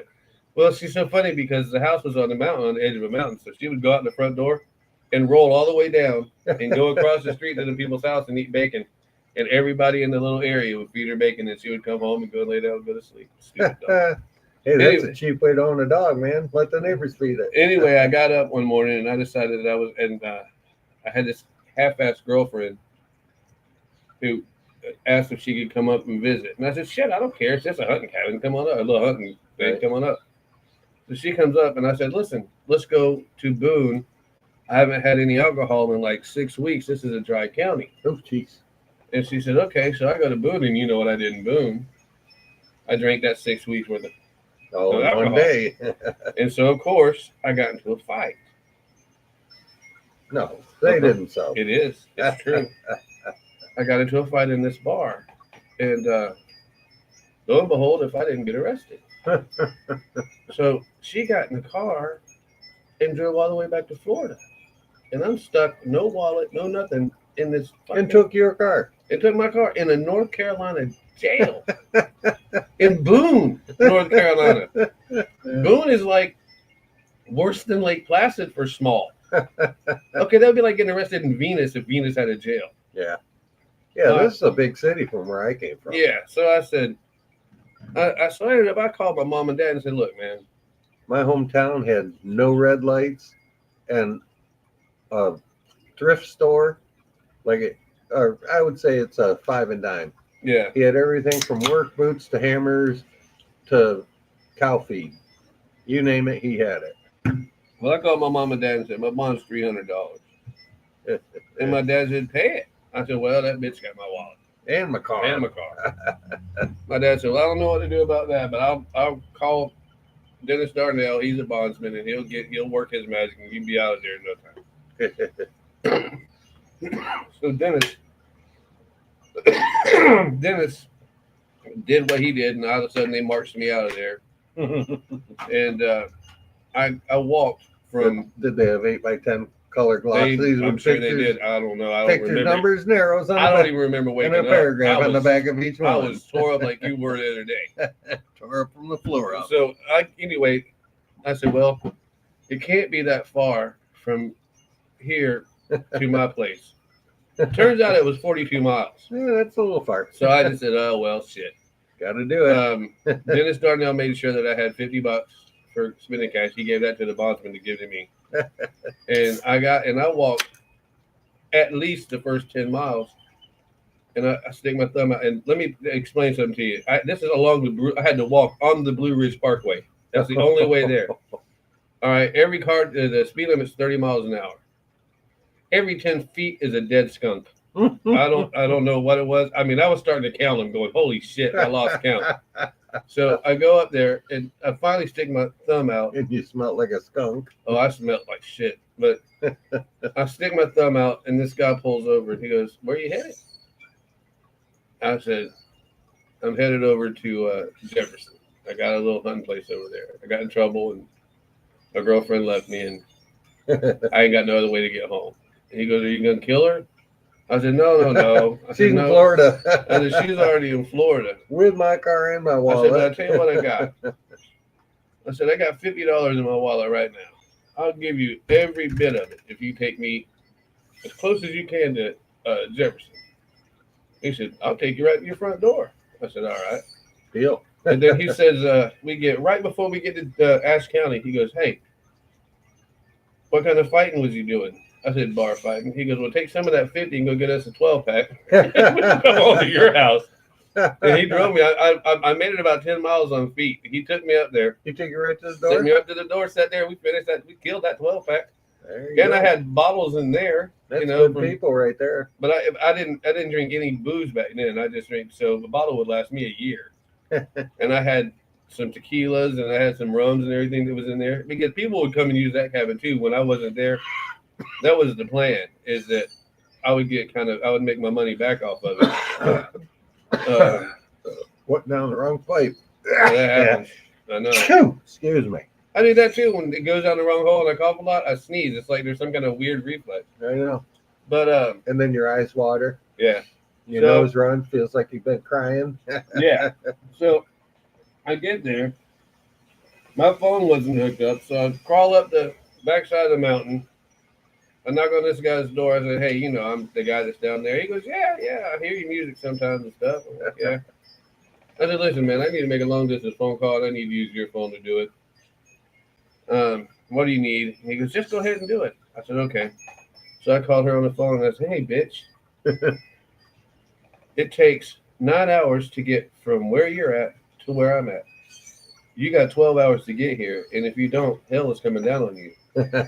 She said, yeah, well, you shouldn't have gotten that fight. I said, I'll see you in 12 hours. And I hung up the phone and said, thank you, sir. And walked down. He goes, oh, that's trouble. I said, oh, no, it's not. I said, she knows my family. She knows my family. My dad's already probably got people looking for her. She was being hunted and didn't know it. Left me up there by myself. No money, no nothing. left my Copenhagen was in the car. Oh, I'd have killed her. Everything, and at least, whew. But I didn't have my wallet, but I did have $50 folded up in my pocket, and I couldn't find any Copenhagen. So I'm just walking. Now I'm just so mad, and every step I'm getting madder and madder. I'm ready to go do things that I'd never even say. I was mad. Every time you stumbled across a skunk, you got madder yet. I'm telling you, it was a fun fight. I got my ass whipped, but it was a fun fight. Don't go to a town that's not your town and start talking shit at a pool table. Oh yeah, pool table is just God's freaking prep room for the next boxing match. I'm lucky that I left that place, to be honest with you. They could have buried you out in the back 40. Throw me down one of those hollers. Yeah, never see your ass again. Never see my ass again. You'd be hollering all the way down. Yeah, some critter would have ate me within the first 48 hours. That's a weird term for a place, a holler. Yeah. Is I that, guess because it's hollowed out mountain. is that like a ravine in the mountains? Hollowed out, yeah. They just call it holler because they're redneck. Maybe it's because if you holler, it'll echo. That's what I used to think, but I found out, I think, a while back that wasn't the case. Well, sounded logical, doesn't it? Yeah, it does. That's like I used to just love this cute little girl from Georgia, and she says, I'm going up yonder to see the youngins. And I says, you're not going any such place. She goes, what do you mean I ain't? And I says, I've Googled up yonder so many times, and there is no place on earth called up yonder. And she used to get mad at me. She goes, oh, Uncle Timmy. She goes, what's wrong with you? I says, I'm not a crazy woman. That's what's not wrong with me. We had that poor girl, she didn't feel good. Within a month, she was gone. Really died? She got cancer real bad and didn't know it. And she was cleaning the Moose Lodge, and that's how I got to know her more. And every day she'd go in there with that ammonia spray and do the tables to sterilize them because it was at the beginning of the supposed pandemic bullshit. Yeah. And we had to sterilize everything. They even bought me a backpack with a special solvent. I had to go in there and spray every single day, everything. That was the weirdest shit. And that backpack worked really good until somebody screwed with it, who I know who was. We might be listening, so we won't be mentioning Oh, names. you won't be listening. Oh, you don't know how many people are stalking us. Well, that could be true too. Yeah. That's why I never use last names when I refer to somebody on this show. Yeah, I use first and middle. Like normally, when you're growing up, everybody's like, they call you Smitty. Yeah. They don't call you Ron. Like No, they call me used to call- Porky. They'd call me Martin, because that's my last name. Nobody ever called you by your first name. I don't know why your parents even give us one. I guess you had to sign something on your check. They called me Porky until I came back from Omaha. Did you sign your check? I never had any of that early. I remember one time I was trying to make money, and my dad had me go chuck watermelons for the whole summer. So let me tell you something. That'll wear you out. When you decide that you want to go fight a black guy, find out if he's country or not, and if he's from the South. Because if he chucked watermelons all summer from when he was about 12 on until he got out of high school, you don't want to wrestle with him. He will hurt you. Yeah, he'll whoop your ass. If you ever have to get that job, be the cutter. The guy that cuts it. Oh, you go ahead of him, cut him, you cut him and turn him. You cut him and turn him. He lifts them and throws them. And he picks them up, and that guy catches them in the back of the guy throwing them works his ass off. The guy catching and stacking them works his ass off. Hey, that's like baling hay. Oh God, I've done that all my life. I used to carry one bale in each hand and throw them up because I was tall and everybody else was a bit shorter. I got the job of when they got to the top of the hay wagon, they would bring them over, drop them behind the wagon that I'd just walk behind, and I had to toss them all the way up there. Yeah. So I didn't have to do a lot of running, but I learned one thing real quick. You don't wear shorts and short sleeves. Stacking hay, you get tore up from the floor up. And you don't wear short sleeves or shorts when you're picking okra. No. No, that shit's got little stingers all over it. Nice. That's maybe why I don't like it. Oh no, the okra's good. I'm gonna try to plant some here in about 3 weeks back there somewhere. Yeah. It looks a lot like pot, kind of. Got big leaves on it. Almost looks like a fig tree. No kidding. And it will grow big like a tree, too. Huh. And if the okra is a good size, 2 inches today, pick that shit today. Because tomorrow it's 4 inches and you got to pickle it or something because you can't eat it. Grows that quick. Yeah, Huh? man. I mean, overnight, literally overnight. Wow. Is he out there with his saw or something Oh, already? he's got his golf cart and the whole back of it's just lying I know. like shovels Yeah, and rakes and Yeah, T-buys and holy mother, that guy doesn't stop. I think either his wife, he's getting away from her, or he's on meth or some shit. He's speeding out. I don't know what the hell he does. He's not a young man either. No. But man, he's a working fool. Anyway, I guess my wife was an asshole. I'd be a working fool too. I'm not saying his wife is. I'm just saying. Yeah, I've never actually met her. I've seen her from a distance. She looks pleasant. She looks friendly as hell, but Yeah, you don't know. You don't know. Every house has 2 stories. Mm-hmm. Or maybe he does things like drinks and he's not supposed to, and he's out there always working on shit. Because I've done that. What are you doing? Why are you cleaning fish at 4 o'clock in the morning? I just need to get them clean. I really just needed the beer, and I can use the beer batter.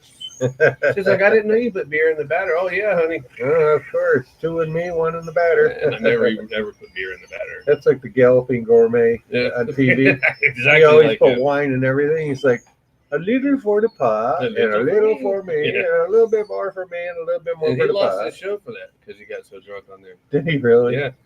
You know, Finnegan and Freiberg almost lost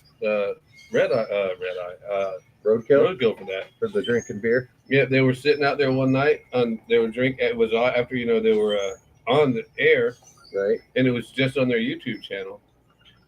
And they were, they always get that Corona, that Oh, I know. Mexican piss, and they were drinking it, and they got kind of wild. So the next week they came out and they said, well, we would have some beers, but Freiberger looks over or Finnegan looks over at Freiberger and goes, one of us drank too much last night or last time, and we got in trouble with sponsors, and so Hot Rod said we can't do it anymore. That's probably the real reason they quit Hot Rod. Because they always say, all right, we got to our destination. We're going to spend the night here to get to the next spot. And he goes, should we try to get to the next town? And he goes, well, there's a Mexican restaurant and they got beer. Okay, we're staying here. Yeah. And they always leave the keys in the car saying, well, I hope somebody steals this junk. Did you lock it up? Yeah, it's perfect. Yeah. They had one of their vehicles stolen, the Maserati. Yeah. Had a big V8 engine in the back, and someone stole it. I can't believe that a truck that was that notable and visible never showed up. Nobody ever narked out anybody. They probably didn't want it. They probably counted it as probably just go away. the show's insurance probably paid 3 times what the thing was worth, so they That probably could be, just let that alone. They were pull that Mexican over, and They always say they always have a car the car that never ceases to fail. the Rotson was the one that every time they Yeah, got the the Rotson going, Rotson, the vehicle that Yeah. never ceases to fail us. Yeah. what was it, a 240Z? It wasn't a 280, was I think it was an old 240. 240, yeah. Yeah, the Rotson. And they had that Challenger they called the Vanishing Paint or Yeah. Vanishing Point. Yeah. The guy in that movie, Vanishing Point, everybody always said looked like me. Yeah, I don't think I ever saw it. Oh, that was a great movie. He was popping pills and had to drive cars cross country. He had I think it was a Hemi Challenger. Wow. And he drove it across country. He got lost out in the desert, and he meets up with this chick who's riding around this little mini bike, butt naked. She's bopping around, takes him, gets him high as a kite. He spends the night, and off he goes the next day. It was a crazy movie. Do you remember that girl flashing Christopher Sloverson in actually she flashed the cop, wasn't it? In Convoy. Oh yeah, She flashed somebody, but Christopher Sloverson's like, yeah, because the cop pulled Ernest Morgan, I think was the cop, pulled Christopher Sloverson over, and then she went, whistled. She was in that Corvette, and she whistled. He looked, and She And off flashed the him, cop and went. she took off and sped off, and he Yep. goes, "I'll get you later, you son of a bitch," and took off. I'm Your telling lucky you, day. I'll get you later, Yeah. though. because he wanted that Corvette. That was a good movie, but you know, the being a trucker in the '70s, that was a life-threatening job, dude, because they had the A lot of corrupt Teamsters, Teamsters, yeah. and there was so many strikes, and if you weren't on the Teamster side, brother, you was getting your head split Oh, yeah. because them Union boys didn't play back And then. back then, all the trucks were independent. They had all the pretty murals and Yeah. lights, and Yeah. they were gorgeous. Yeah, You don't see anything like that anymore. not really. The only thing that even resembles it would be like a NASCAR hauler, Yeah, or one because of they the deck the side of them out with all their. racing bullshit. guys with the nice boats that's got his boat inside the trailer. Oh yeah, the And race boats. yeah, and somebody's got a sponsor with more money than common sense. I wrote somebody one time, and I think it was a Geico because my Geico bill went up, and I said, maybe, just maybe, if you didn't spend so much money on that little piece of shit you got fishing for you, you wouldn't have to charge so much. I did that to somebody else. I'd say, you know, your product probably wouldn't cost as much money if you didn't pay somebody so much money to advertise it. Yeah. You know, just get some regular people up there and go, hey, we like Coke because Right. just because Arnold Schwarzenegger says he likes Coke doesn't make me go buy it faster. And Michael J. Fox doing Pepsi and Diet Pepsi and Remember when Michael Jackson lit Hair himself caught on fire? yeah, he was And then who was the black comedian that got burned up? Richard Pryor, but that Yeah, was he used to take a match in his show after he healed up his up. He goes, he go- "Hey, what's this? Richard Pryor running across the stage." he said he was freebasing. That ether will blow up on you, man. Oh shit! And Yeah. they were freebasing with ether back in those days. Yeah. They didn't even take time to call it crack. They just called it freebase is freebase. And you know, That's some men were men and people got lit on fire. oh man, it was some crazy times in them 70s and 80s. When cocaine first became popular again and started going crazy, Mm-hmm. and you could always tell that they was always licking their teeth. Gee, I wouldn't know about It was easy to tell who was on coke because you could. that. And, The twitchy guy. Yeah. If they were on coke real bad, That's probably why I have to take that one pill because my hands shake so Yeah. bad. I burned out enough brain cells that I just Probably. kind of cooked all my nerves. man, there's a lot of noise back there, man. I know Well, his golf cart's there, so he must be doing something. He's been grinding on something for 3 I days. don't know what the hell he's doing. That's why I almost, because I was having a bad weekend, and I almost went over there and said, "Is this construction job ever going to get fucking done?" You told me that when you it's came every over. every day. Oh God, all day long. And I'm like, God damn, man, I'm trying to. I wouldn't want his electric bill. My God, he runs tools constantly. And then he takes his grinder, then he slows it down. I'm like, oh my god, That's good for the motor. oh Jesus Christ! But he's good at what he does. His deck looks good out there. Yeah, it looks great. His boat slip looks nice. It doesn't make me feel bad though. Oh, I thought of how to build your railing Okay. for your wife. I'm going to get 3 pressure treated 8-foot 2x4s. I'm going to make 3 posts and 1 kicker so it doesn't be wobbly. Right. And I'm going to put 1 2x4 across the top for the railing. That's the cheapest way we can build it. 3 2x4s might cost us $35. All right. And I've got the screws, plenty of screws. I would have done it with fence board, but okay. Fence board. That's nuts. No. 2x4. It would look better with fence board. No. Unless you want a fence. Well, I wanted to look like a fence. Fence boards are expensive. Are they? Oh shit, yeah. I did my whole deck with fence boards I didn't from even say the Tractor F-bomb. Supply. No, I did my whole back porch with fence boards from Tractor Supply. Huh. But back then they were 18 foot long and only like $2. $12, something like that a $12. piece. It wasn't much, man. Yeah, I think 3 2x4s, we can get her the railing to the front. The side, you don't really need the railing because you got all those trees there. No, we can run rope to that. She needs a visual on both sides. Oh, but well, I will we'll do just that with do the one rope. post and a rope. Yeah, I'll do that. But she Because needs the rope isn't going to give you any feeling of security no, when you're looking over that 5-foot drop. no, right. Yeah. That's why I thought one top Oh, that's rail. perfect.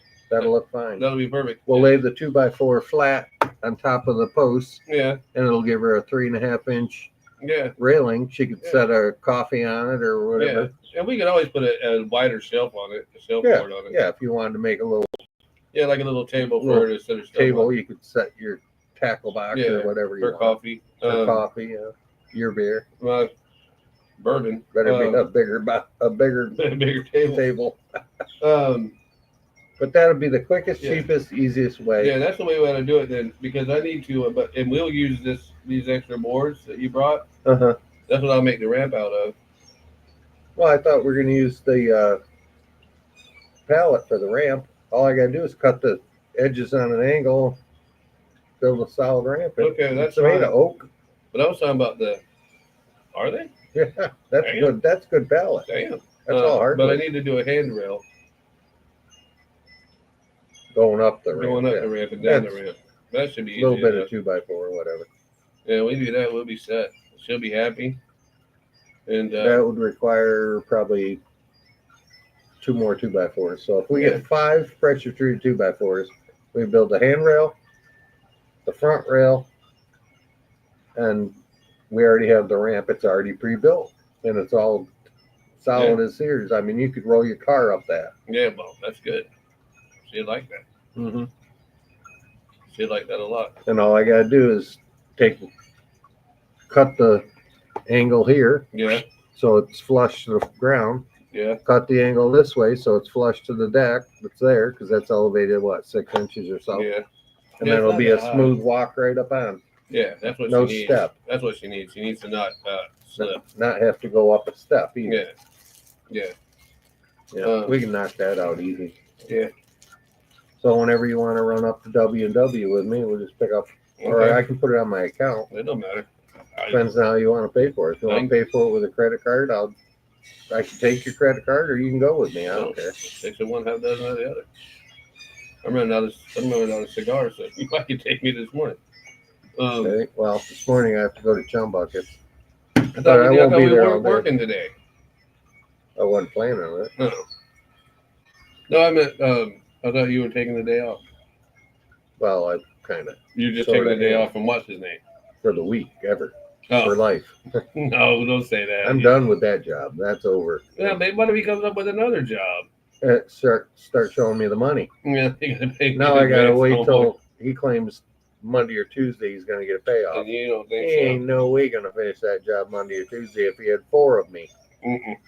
Yeah, That ain't happening. No, but so I I- don't think I'll see my money until the end of the week. but if you live in the Lake Placid area and want anything done and need it done, and it can be done between any day of the week except for weekends and before after 1 o'clock, before 1 o'clock in the afternoon.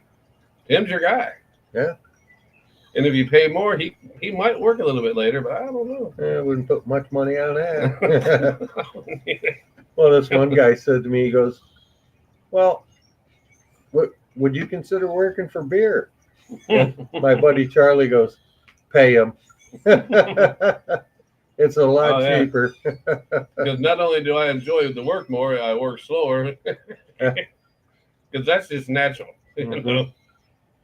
But I got Well, when I was working in the towers over there for that nice couple, I would get done about 1 o'clock. It's all right. That's all my back can take. And I was doing tile work and backsplash and kitchen stuff.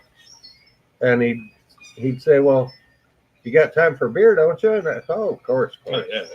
I'd sit down at their table. They had a nice little dining area with a glass table.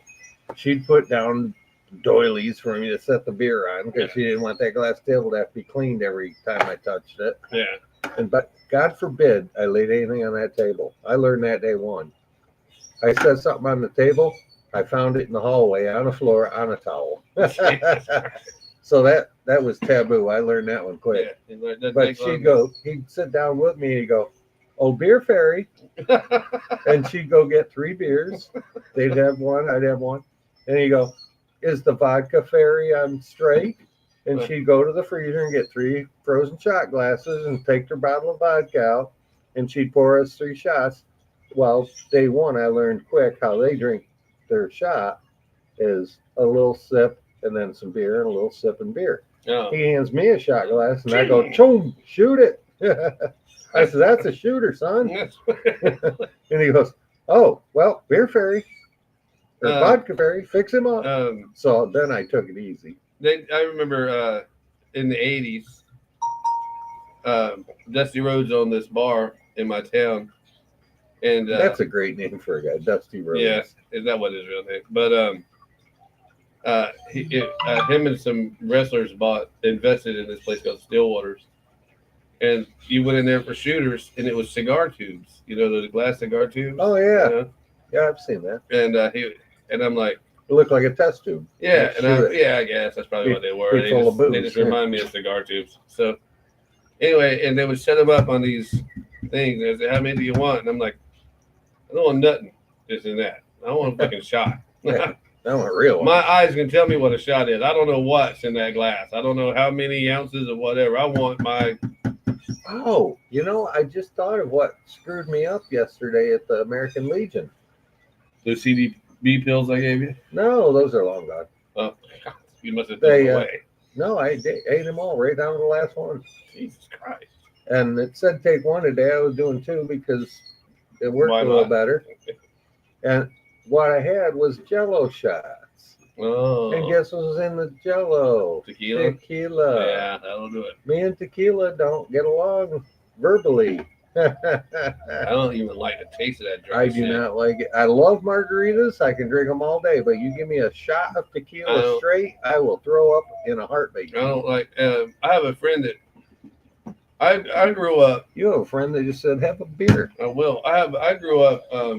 My mother loved margaritas, right? I do too. And I haven't had one in quite a while. So I get to Texas.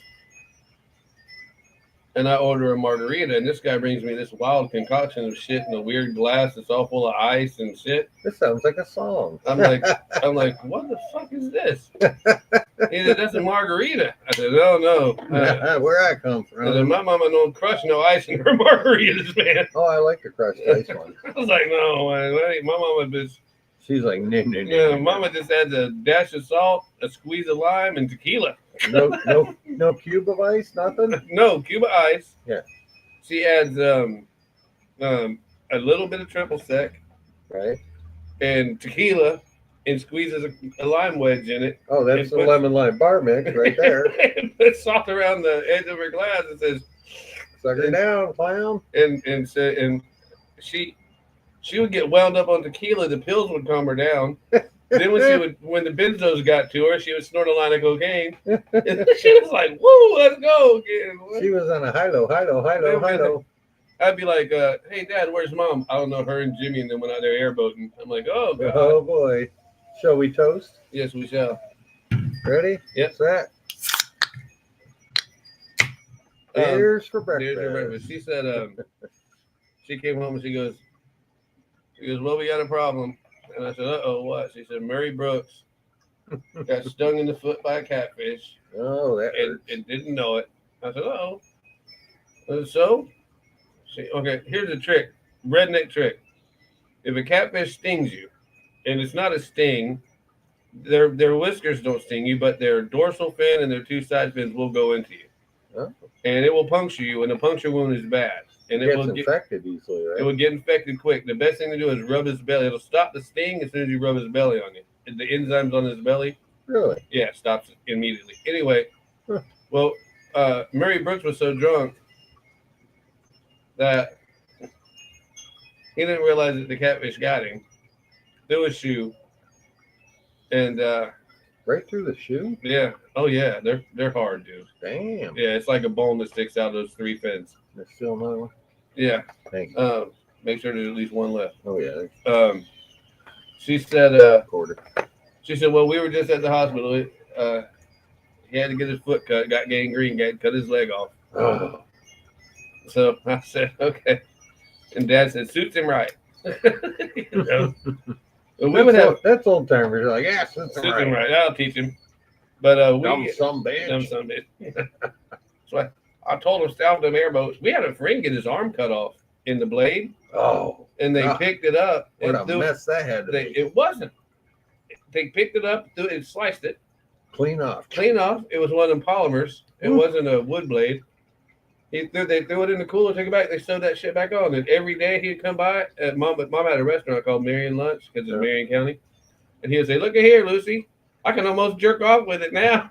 This is in the middle of a restaurant and lunch. I can almost. Boy. Because it literally, they had to put it in a cooler and they took it out there. But they sewed it back on and he could almost use it 100% now. Well, God dang, that's amazing. yeah, that was way back then. That was in the 70s. Yeah, now they just put on some robotic arm Yeah. for you, some Jeez. prosthetic.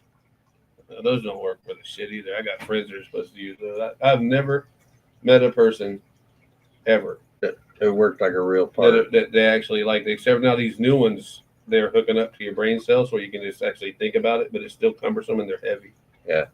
Well, you got all the motorized crap Yeah. in there, you know. It's not going to weigh Yeah. what your arm weighs.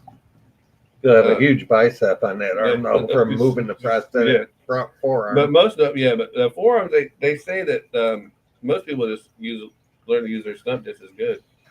I knew a girl in Omaha. And they'll put that hook so you can hold a pen or Yeah, whatever, or but a bottle of beer. I knew a girl I dated her in Omaha who was born without a hand, and she learned how to tie her shoe before her brother did. He's 3 years older than her. But she was pretty cool. My family adopted crippled kids and shit, so it wasn't nothing to us. We didn't see it as any different. Yeah. Everybody else They're all like, "Oh, the poor kid," and you're like, everybody else was avoiding this chick, and I'm like, look at the ass on that bitch. And they're like, yeah, but she's only got one hand. I'm like, I don't give a fuck. "What the I hell?" care if she's only got one hand. Yeah, but one of your friends are gonna say, I don't give a fuck what they say. They'll say whatever they do, and I'll beat their ass if they get out crazy. I'll hit them with her stump. I just never care. Oh, but I'm telling you, I saw her punch a girl in the eye with that little round stump. Oh, So yeah, that'll put an eye out. she wasn't nothing nice. Allison Stunkard was her name. She wasn't nothing nice. Now it's Brown or something, but she was nothing nice. She had a friend named Nikki Edelman, and they hung out constantly. And Nikki Edelman is probably now dead from being a drug addict model. But she was like at least 6 foot, maybe 6'1". Yeah, they like them tall, slender models. Skinny. So. And beautiful, but man, she was a cunt. Sorry. I was gonna say, can we say that word? I think we can. Now that it's 8:41. Well, no, but they said when I say cunt, I mean the Australian way. I don't mean the American way. I use that in the Australian language of saying the C word. Yeah.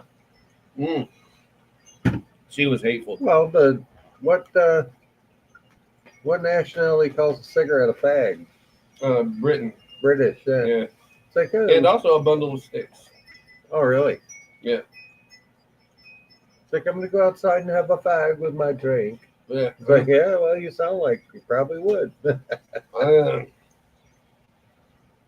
I never really enjoyed calling people, gay people fags or anything. Yeah. I never thought queer was so bad, but now they don't. Well, they consider themselves queer. Yeah, so I never like to call them, shit like that. Like they say, we're here and we're queer. Yeah. What do you do? We're here, we're queer, and to your kids we steer. And give me a beer. No, I don't think they say that. They say give me a wine cooler. Oh, yeah. Or a white claw now. Yeah. Have you had one of those yet? No, I have not. That might be our Thursday thing, dude. What are they, like a wine cooler idea? I think it's a beer spritzer. Oh, really? Sean likes them a lot. Huh. I've heard of them and seen them, but I've never tried one. I don't know if they come in 4-packs, 6-packs, limp-wristed packs. Yeah. I'll have a limp-wristed White Claw. Thank you very much. Yeah, not like that one of those lip-wristed white Oh, that'd be all of them, sir. Yeah, we might do that. That might be what I picked up today. That'd be something different. I guess I just walk into Dallas and say, I'd like to have one of them silly beers in a white can, please. But there are like if I go to the Hideaway, he'll sell me like one beer. Yeah. Not from the bar side, but like you can go to his cooler. He's got the coldest beer in town. Yeah. Man, that cooler has got to be on the edge of freezing. And you buy beer there, you're going to pay a premium because it's a liquor store. Right. But it's freaking cold. You don't even need to put ice in your cooler. You take a case of his beer, throw it right in that cooler, and don't have to ice it down for the 3/4 of the day. When you get to the last bottle, it's still cold. So that sounds like the beer you had of mine yesterday. Yeah, that was goddamn cold. Yeah, I put them in the freezer for 15 minutes and then put them in the. Yeah, if I get beer that isn't quite cold, I like my beer on ice because I like it cold. Yeah. Tony said that came out freaking fantastic. I'm like, wow, you got a cold ass refrigerator. I came in there and laid down Saturday afternoon or something. She goes, "You about to take a nap?" I said, "Yeah, I think so. I'm not feeling too good. I can't breathe." She goes, "You take them beers out of the freezer?" I said, "Nope." She goes, "You got like 2 minutes probably before they start to explode. So get your ass in there and take them out. At least get them into the refrigerator. Get them out of my freezer." But White Claw. White Claw sounds good. I always wanted to try one of them spritz little homo beers. It isn't flavored, is it? Yeah. Like, I mean, flavor like cherry or stupid peach or whatever.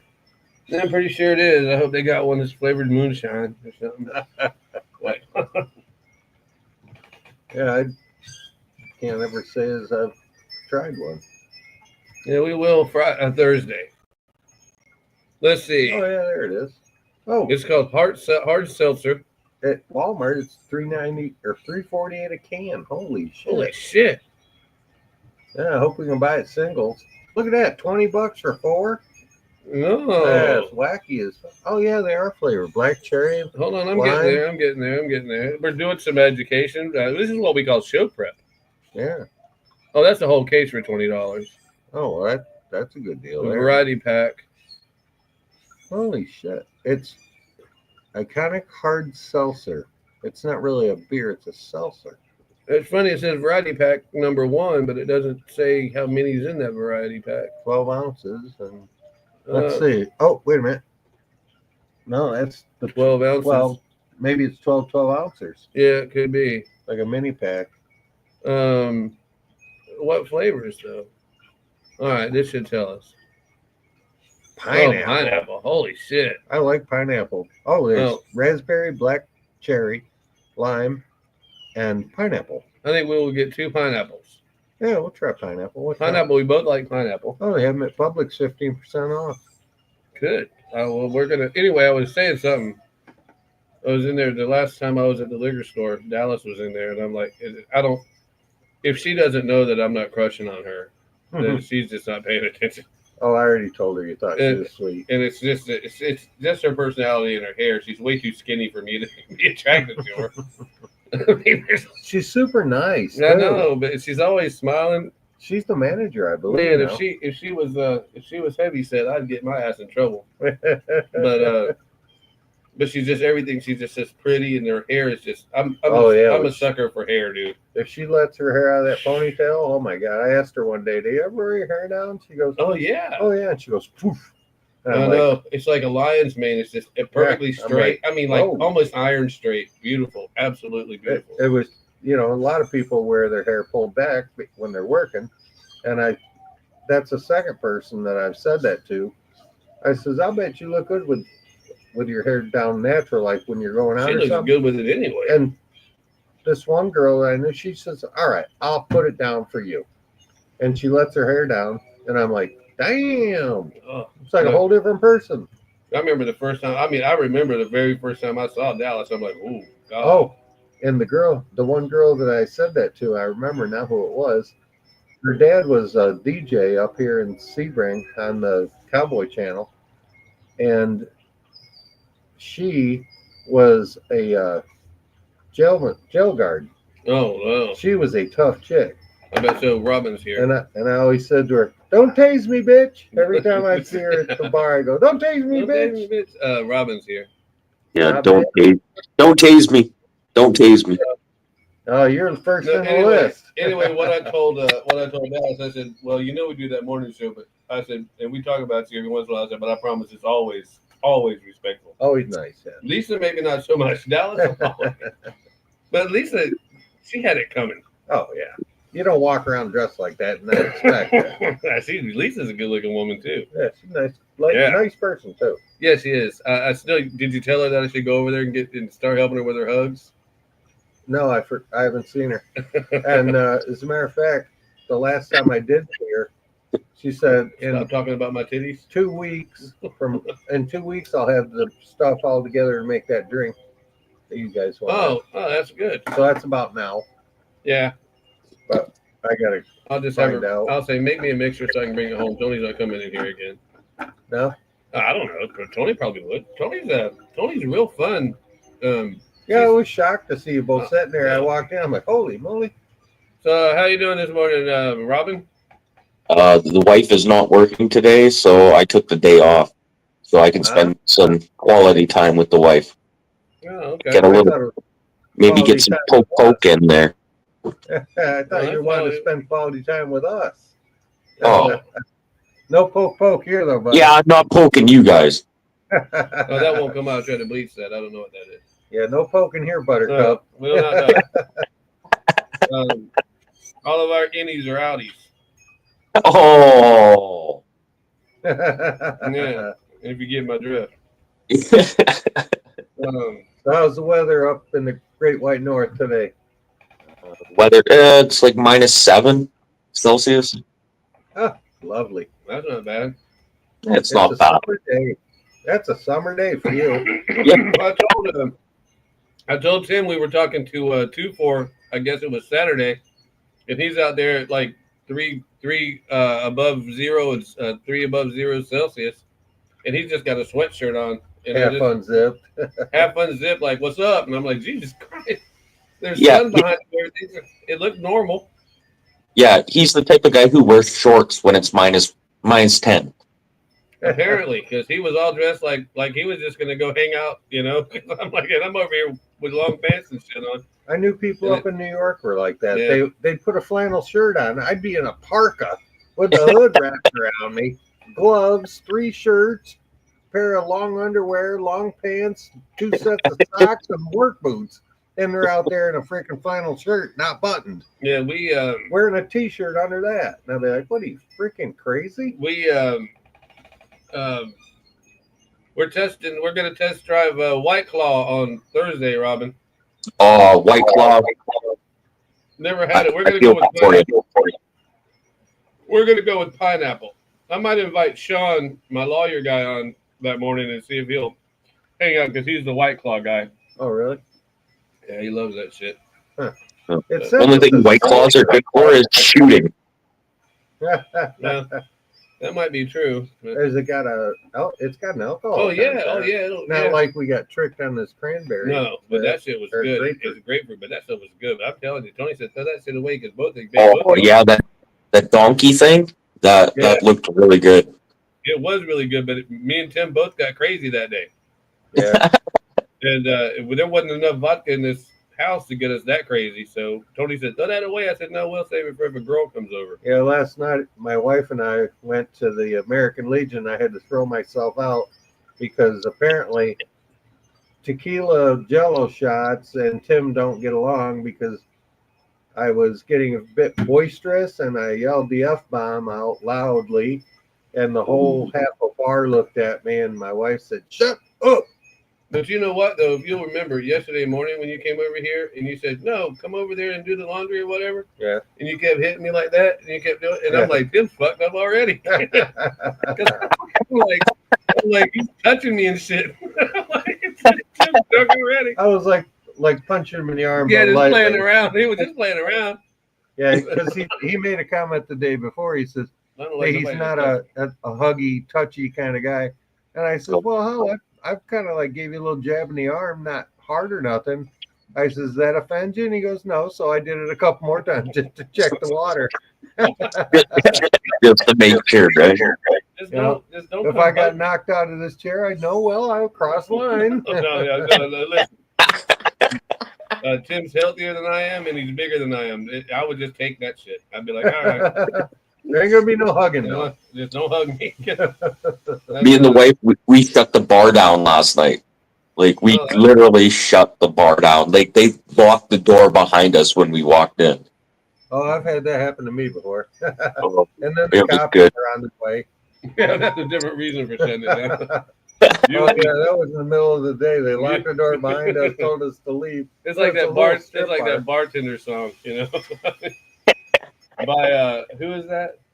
Who sings that song? Robin, the bartender song. It's Oh not. man, Who? who? It's not Wheeler Walker, is it? No. I got it somewhere, but I can't play it. Yeah, we'll get in trouble. Oh, we had it. It was a good time. We literally shut down church.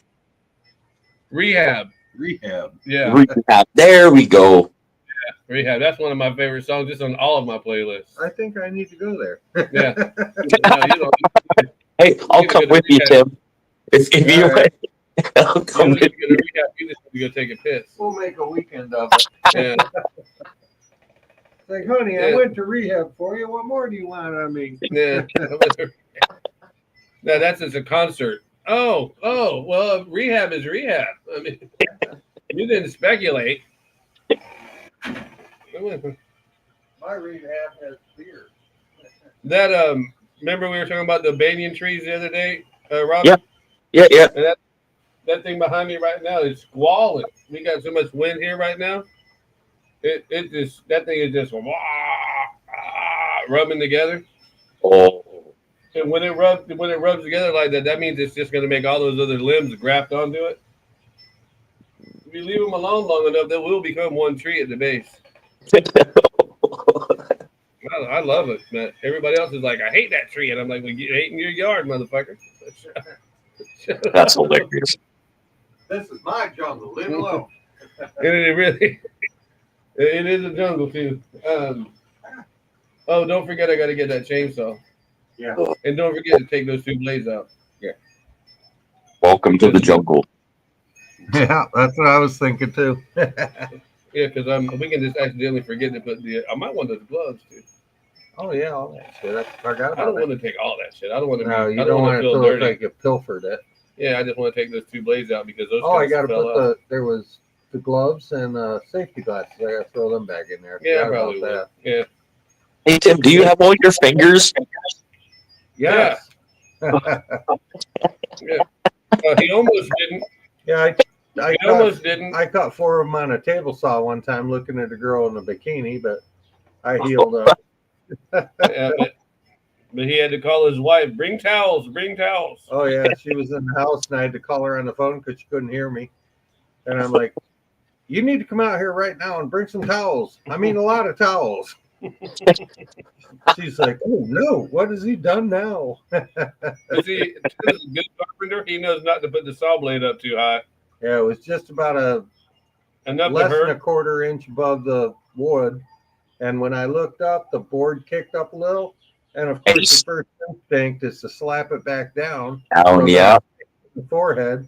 And well, the blade happened to be where my hand was. And Right. it took Yeah. on my left hand from about the pinky, the first knuckle, straight across the other 4. It missed my thumb completely. Well, that's an important one. That's the one you hold the beer with. Yeah, you got to have a thumb to hold a beer. Yeah, that's why monkeys don't drink. Well, them poor bastards. No, they eat. They just go and pick up pickled fruit or fermented fruit And poop and poop. and throw it They at throw you. the poop at you. They eat the fermented fruit that makes them drunk and makes them poop, and then they throw the poop Then at they you. throw the poop at you because they're drunk. And then you got some people that buy special coffee beans because monkeys poop them out or some shit. And, Oh, I've heard about that. That's stupid. really? I mean, coffee already kind of tastes shitty if you want to be honest. Well, don't make it shittier. That's right. No, that's Kopi Luwak, isn't it? That coffee? Yeah, I think you're right. Yeah, I think the name is right, but That it's, sounds right.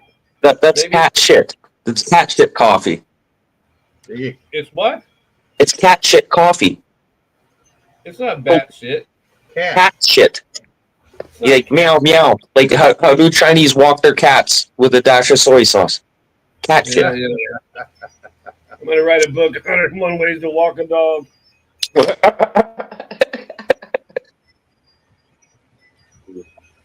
But $200. You know how much that cost? It's $200 for an ounce of that coffee. It's called Kopi Luwak. Yeah. The beans from the Asian plant, kivit, blah, blah, blah, things I don't understand, but it's monkeys. What? It is monkeys? I'm telling you, right now I'm looking at it. It says Holy Christ Almighty! it's coffee cherries, which have been eaten and defecated by the Asian palm kivit. Paradexinus hermaphroditus. Holy shit. You speak in Greek now? Let me look up what that was Latin. Let Oh, me look wow. up and Thank you. I'll call a doctor. let me look up and see what that thing looks like. That critter. Oh, it's not a cat. It's more like a lemur. Oh yeah. Okay. Yeah. Although not a cat, An Asian palm kivit. paterfamilias. It has a lot. It has a lot in common with felines, including its hunting and tree climbing. But it's called a para. Here, I'll show you exactly what it's called. That's a weird name. Paradoxius hermaparadosis. Oh. I'm saying that relatively sober, homeboy. Yeah. Are they LGBTQ? I doubt it, because you know what they look like? They look like It looks like a lemur. looks like a possum or a lemur mix. Yeah, that's a weird looking. Hold on a A minute. little bit inbred? It says Asian palm krivet or kivit. Yeah, hold on a minute. I'll show you. That's weird. Tell me if you can see this. Loading. There we go. I can see it. Isn't that a weird looking varmint? That's That's a weird. ugly looking motherfucker. It looks like a Goodness gracious. you can I buy wouldn't those keep weird- that as a pet. I'll tell you that. I would. It doesn't look that bad to It doesn't me. look friendly. They have these little marmots that. Now I've had ferrets before. They're a smelly bastard. Only if you don't take the shit out. Is that the last beer? No, Better not be the last fucking that's beer. never the last beer. Lord, man, who do you think I am? I don't know, but this was a weird weekend. We both drank a lot. Yeah, we've Oh been, my goodness. I never drink this kind of beer. we've but, been on a run. yeah. Today was going to be my sober day, but then Tim came over. Yeah. Oh. I don't know why I didn't expect him to come over. I'll tell you what, though, this morning, I was not feeling it today. it was raining like hell this morning. I'm like, Tim is not coming over. Then I kept hearing what I'm sure in my head was your back door slam. It says something is loose over there. Because it literally sounded like, because every time, then I got, hey, look, and I'm a little bit paranoid, right, Robin? Yeah. So just a little. So I've got the guy's big old ship bell next door is ringing like hell every 2 seconds. His little pontoon boat is beating against his deck. Tim's got something out there slapping back and forth. I got a big old 5-pound cane toad knocking around on the inside of my porch, hitting against the metal bottom. Trying to get out. And I got an armadillo walking around the back. I don't know how I didn't shoot something last night. This place is a damn jungle. This place is a damn jungle. That is true. Welcome to the jungle. You got to turn the music up louder. Do what? You got to turn the music up louder. I don't have any music. Just me. If you hear music, that's that guy's bells outside. Oh, it's the wind chimes. Oh, it's our wind chimes. Yeah, those are the ones. Those are your wind chimes that you gave me. That I asked for. Yeah, they're hanging off a set of deer antlers. It was all dirty. Well, I don't clean that stuff. That's just ornamental. Tony loves these wind chimes, and I said, "Oh, look, you got wind chimes." Yeah, he thought he'd get a little bit of luck out of that. I would have. If I'd have had the energy and my It pecker still worked. Didn't take you 4 days to get them here. It took me 4 days to get a hard on. 4 days in the $80 worth of cocaine. With the heart pills I take, man, there was nothing that's good. Okay. Got to I put hope an it was arrows the in. good Colombian stuff. Ah, there goes Crotch Rocket. Yeah. Oh, I saw that Oh, motorcycle crash. Oh, isn't Oh, that fucked dude. up? organ donor.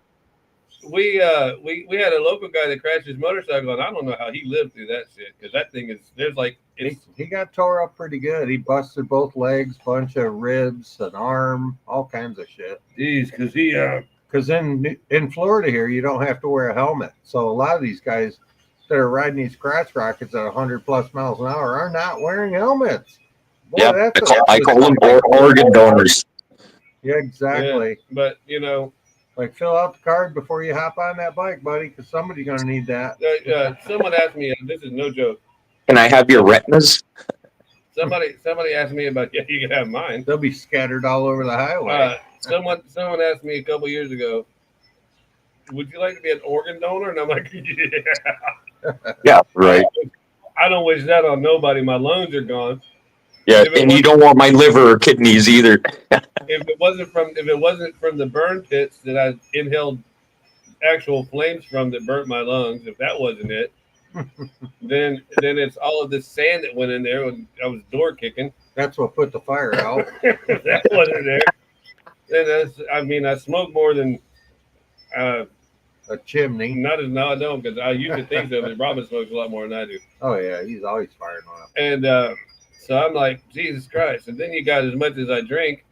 Well, my liver cleans itself. See, I've always been. That's the reason I'm as healthy as I am.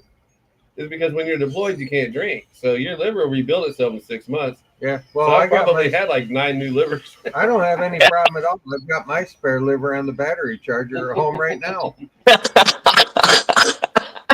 That way I'm good for the next 2 days. Yeah, I'm telling you.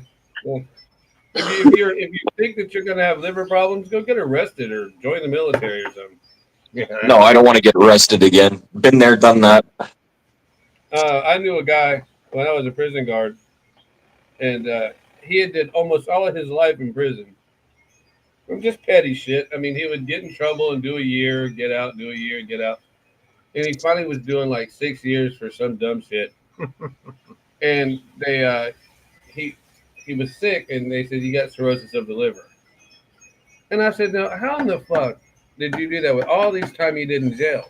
He goes, "Oh, I was making hooch the whole time." Totally gin. And they said that Pruno was what gave him, because it was such bad, horrible stuff, that's what got to his liver and just destroyed it. Just 8 little holes all in it. Damn the good luck. Well, I guess if you're gonna go, you might as well go for a reason that you liked. Yeah, I mean, I hate to be. I don't want to go out just because it was that time of day, you know. Did I tell you about the first time I went to jail? As soon as I walked into the jail, like the RCMP are carrying me into the fucking jail. I put my hand up, was handcuffed behind my back, and I stuck my finger up, and I was like, "Hey, I made a reservation for a honeymoon suite." Oh yeah, they gave me a fucking honeymoon suite. Tell him they 2-fingered you. Tell him. That's what you told me this weekend. They 2-fingered you. Had the full body cavity. Oh yeah, I got cavity search and then some. That's what he said. Well, now you can say you've had sex Why with did a he buy man. you a drink? That's the question. Yeah, did you get to smoke a cigarette when you were done? Oh. But what's funny is I knew the jail guards, and they all went and hid when they found out I was coming in. And then when the next morning, that was a different story. The jail cell opens, and they're like, "Hey, come on out." I poked my head out of the cell. I was like, "Am I gonna get like jumped or something here?" This guy's like, "Come on out. Hey, you hungry? We got breakfast, whatever you want, man." And I was like, "What the fuck is going on?" He's like, "So and so told me you're in here." I was like, "Oh, I got friends in low places." They're the best ones to know in time of need. Yeah, no shit, Tim. That's too funny. I've only been handcuffed and bounced off the back of a cop car's roof one time, and I talked my way out of it. I beat up with some American cowboy one day, and then the cop's like, "You, get in the back of my car." And I was like, "Okay, what the hell?" He's like, "You still live where you live?" And I was like, "Yeah." I got an escort ride home.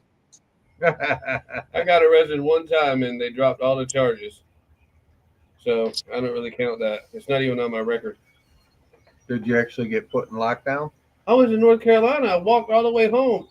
I was in lockdown. No. See, I never been put behind the Oh bars. no! Oh no! I've been cuffed and stuffed in the car once, and in an hour I talked my way out of it and was free Oh to go. no! And drove my 440 Charger home. They put me. I don't Drunk think I as went all the fuck. way into the jail. I never left booking, Oh, but they put me in that drunk tank. And yeah, like a holding so I cell. maybe never even was booked. I just had to get. Well, maybe I was, but they said it didn't affect me from getting. Did they fingerprint you? I don't know. It didn't affect me from. It didn't hurt my military job. Must be you didn't get booked. I must, or it got covered up once they found out I was a Marine. Probably. Or what section of the Marines you were in. Yeah, that maybe too. That could have been a big thing too. Right. But they sure as hell didn't get me a taxi ride home. I'll tell you that. but they put me there and they said, here they brought me a cup of coffee the next morning, and I stuck my head out of that little door, and I said, "Can I get another cup of coffee?" And all the other guys there going, "How the fuck did you get coffee?" I guess that's why. I guess they probably said, I mean, come on, he's probably a crazy jarhead and got shell shock or some shit. That's The why neighbors called the cops on me once for like a noise violation. So I went and answered the door, and this guy's like, "It's you," and I was like, "Yeah, it's me." And he's like, "You're still here," and I was like, "Yeah, I just keeping my nose clean." And then I look around the corner, and this one cop is holding his gun, like about to pull it out of the holster. I was like, "Who's the fucking new guy?" He's like, "Don't worry about him. He's trainee." I had the cops come to my house one time looking for some woman that lived there years and years and years ago. He knocks on the door. I get out of bed, had to put clothes on, of course, and then I go to the door, open the door, I talk With to a half him. a boner. Yeah, he got a piss hard on. What the hell? I get to the door and he shows me his identification, and he's a sheriff, and he says, "I'm looking for so and so," and I go, "Oh, she used to live here years ago. We get mail for her, but I don't know who she is." And he says, "Oh, okay," and he's going to leave. And I says, "Well, don't you want like to see some ID? Like I'm doing the cop job." I go, Yeah. "Don't you want to see my ID to know who you talk to?" And he goes, "Oh yeah, that'd be a good idea." And I says, "Well, hang on, it's right here on the table." I turn around, left the door open. I walk over to get it. And while I'm walking back into the house, I mean, you could see me from the front door. He gets on his little walkie-talkie thing that's hooked to his shoulder, and he says, "Okay, she's not here. Stand down." And I look out the back of my sliding door, and here's this female cop with her revolver pointed in the door. I don't know what this chick did, but they were going to shoot her fucking ass, and I was in the firing line. And he never even asked if anyone else is in the house. And I go, "Well, don't you want to know if there's anyone else in here besides me?" And he goes, "Well, who else is there?" And I says, "My wife, she's sleeping." He says, "Well, could she come to the door?" And I says, "If you want to try to wake her up, you feel That's free your to come problem. Have at it, And he Bubba. goes, "Okay, I'll take your word for it." And I said, "Well, wouldn't you like to know her name?" God. I'm like, and she used to work for the sheriff's department. So I told the cop her name, and he goes, "Oh, I know her." And I go, "Yeah, this is where we live. I'm her Yeah. husband." Now And he goes, fuck off. "Oh, okay." He says, "Well, have a nice day." And he just wandered right, and the chick out back holsters her gun, walks around front, and he goes, "We're done here." And they got in their car and drove away. I'm like, "Oh, there's some real efficient police working there." Because I had to do the job for him and show my ID and ask who I was. I had to tell him. He didn't even ask. Welcome to Florida. She could have been sleeping in the spare bedroom right next to the front door. He wouldn't have known the difference. That's a lot of shit, He man. never asked to come in, nothing. Didn't want any ID. I had to offer it. It's like, man, no wonder you can't find a criminal. You couldn't even find me. If they had the guns out, it was probably for a bad check. You can just don't write a bad check in Florida. You can do anything you want to. You can kill people. You can do anything, but Just don't write a bad check. Yeah, those hookers don't like bad checks. I'm telling you. Well, they're dead hookers anyways. That's right. Dead hookers don't like bad checks. I've got probably about 10 friends that have been to jail because their wives took their checkbook and wrote bad checks on it and signed their names. And I'm like, hello. And he's like, you got a call from the Marion County Jail? Like, oh, you be coming Jimmy. to get me? And I'm like, what's up, Jimmy? He's like, man, my wife wrote bad checks at Radio Shack. That's how long ago this was, at Radio Shack. And, man, I got to get out of jail, man. I'm like, all right. He said, well, the check's $300. They won't let me out until I give them the $300. I'm like, okay. So I get $300, take it up there. Then all of a sudden I get a call back and I say, hello. He's like, this is a call from Jimmy. Hey, man, I'm going to be in here for 3 or 4 days because I just going to beat the shit out of my wife. Because I got locked up because he got me locked up. Because you wrote bad checks. She wrote bad checks and got me arrested. So now he says, well, I should get a couple free days for the days that I was there for her shit. I'm like, I don't think that's how it works, buddy. Yeah, they don't take a trade out. That's how it works. He's Like, well, you know, I stayed home for 4 days. Doesn't that count against the 3 you're going to keep me? You know, I was drunk and I passed out for 4 days. I said, well, I'm not bonding you out for this one, man. He goes, why not? I said, because if something happens and you go hurt her again, I said, I don't believe in hitting women. Ask my brother. You know, yeah. And then you lose your freaking bail money. Yeah, because, and then I'd go to jail because I'd have to beat his ass for hitting his wife. I don't care what she does to you. You don't hit her. Yeah, I'm not into that. Yeah, you don't hit her. You don't ever, I don't know, you don't hit the woman. They can hit the hell out of you. I would feel bad about hitting a tranny woman. Not me. I would. I'd feel bad about it. I feel like No, I totally hit a tranny. I don't know if I'd hit it. Yeah, that's a dude. Know. What the hell? Come on. Yeah, it's a fucking dude. Yeah, but you know, I know some real life transgender people in Austin, and they're not dudes. I mean, they're dudes. Hey man, they'll give you wood. I'm telling you. Until you look at their hands, everything is straight until you look at their hands. Yeah, look for the hair on the knuckles.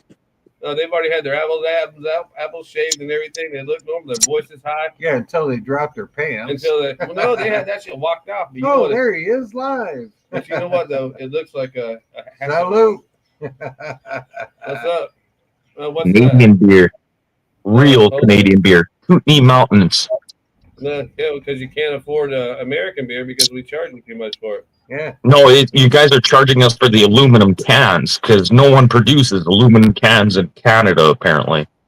Yeah, we're the aluminum kings. Perhaps you should hold on. Perhaps you should update.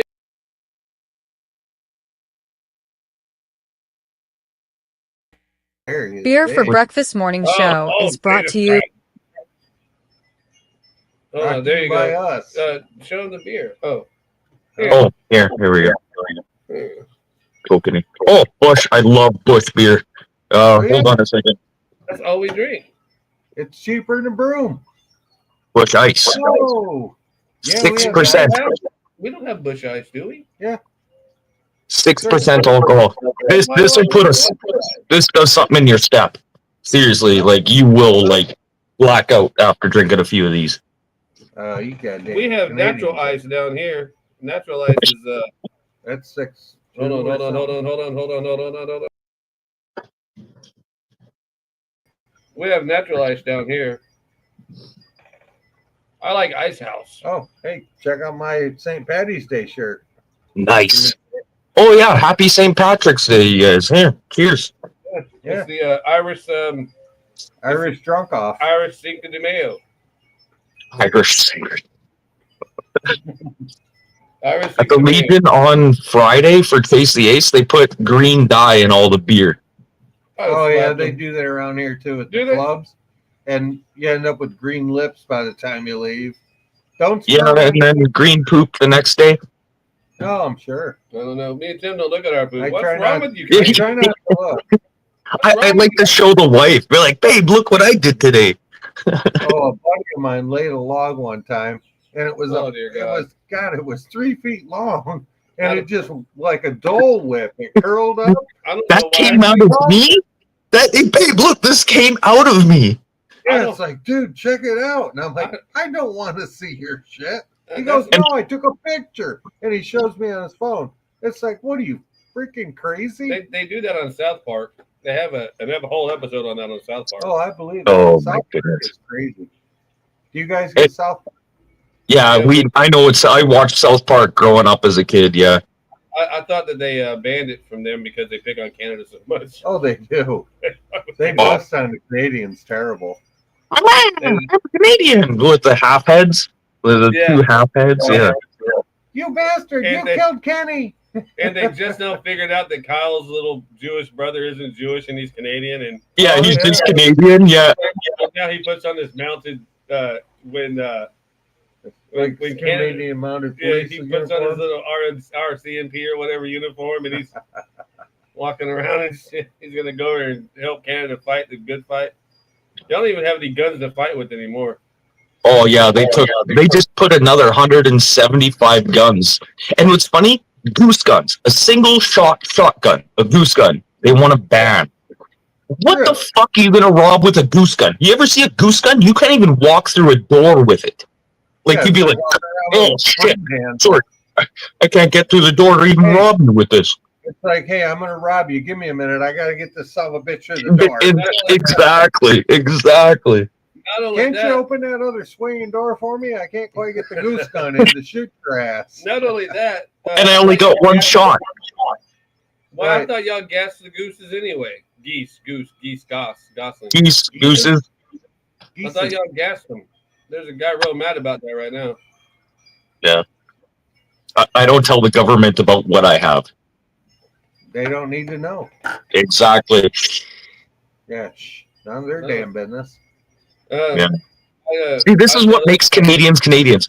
We keep our mouths shut about what we do up here. I cannot tell that that's the truth. Yeah, I saw it on YouTube. I know it's real. After only knowing you for about a month and a half, I'm not too sure that you're right about that situation. You put it all out there. Yeah, 2-4 was here this morning earlier. Yeah, he said, good day, fuckers. Yeah, see up there on the thing? It just says, good day, fuckers. Love 2-4. Love that guy. Any Maritimer, seriously, if you ever have the opportunity to hang out with a Maritimer, do it. Once they start drinking, you won't be able to understand a fucking thing they say. Tim's best buddy is a Maritimer. Yeah. Well, he's a mariner. Merchant Marine. A merchant marine, so. Merchant Marine. Yeah. Yeah, he was on tugboats or security boats when they used to land those space shuttle things on barges. He saw the first one come down, the one that fell into the ocean. It cost like $8 million, and it went to the bottom. But then after that, they escorted him back to shore. That was his whole gig. He's retired now, but he had a pretty cool shit going on.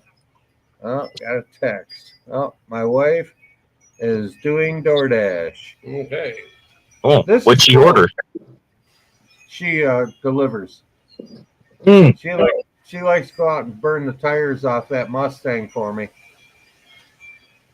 That'd be something to see. Her coming and doing DoorDash in that car.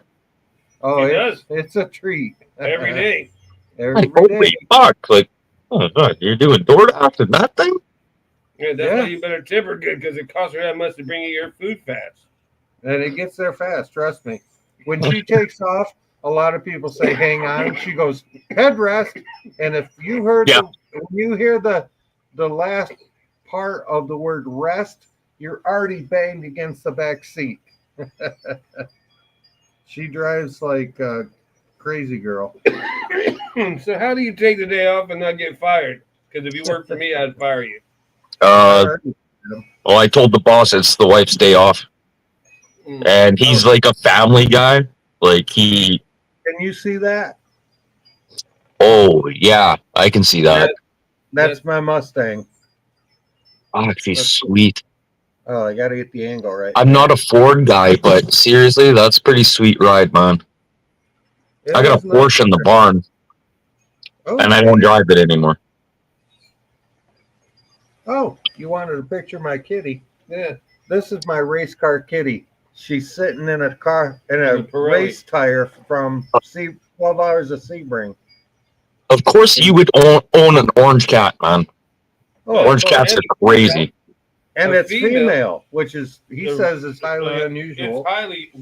It's hard to find an orange female cat. Oh, Yeah, actually, that is true there, Ron. that was our first acceleration. We were at 138 That's when the miles per hour. Yeah, that's when the governor kicked in at 138, and I couldn't get it to click fast enough. It showed 121. The fastest I've ever been is 256 kilometers an hour. Oh, and there's my truck. Nice. I'll take a picture of that. You're a Ford guy, though. That's the thing. I'm a Chevy guy. I like the bow tie. Well, hey man, on a Ron always picks on me. He says, "You got $100,000 for the cars in the front driveway of a $20,000 house." hey man, this is Ford country. On a quiet night, you can hear a Chevy rust. That's right. Oh, I've changed a lot more. that's Chevrolet fighting words. motors. That's fighting words. I've changed a lot of Chevy motors compared to Fords. I'll tell you that. I'd rather push a Ford than drive a Chevy. Okay, how many transmissions have you fixed? Well, the one in that Mustang cost $9,997.45. How many cents? 10-speed. Yeah, see, that's exactly what I'm talking about. FORD, found on road dead. Fucked over, rebuilt Dodge. That's the one I was going to say. I prefer first on race day. Oh, hey, I gotta write that one down. First on race day. I have an uncle that's a Dodge guy, and my dad's always been a Ford guy. And my dad would say shit like "first on race day," and my uncle would say "fucked over, rebuilt Dodge."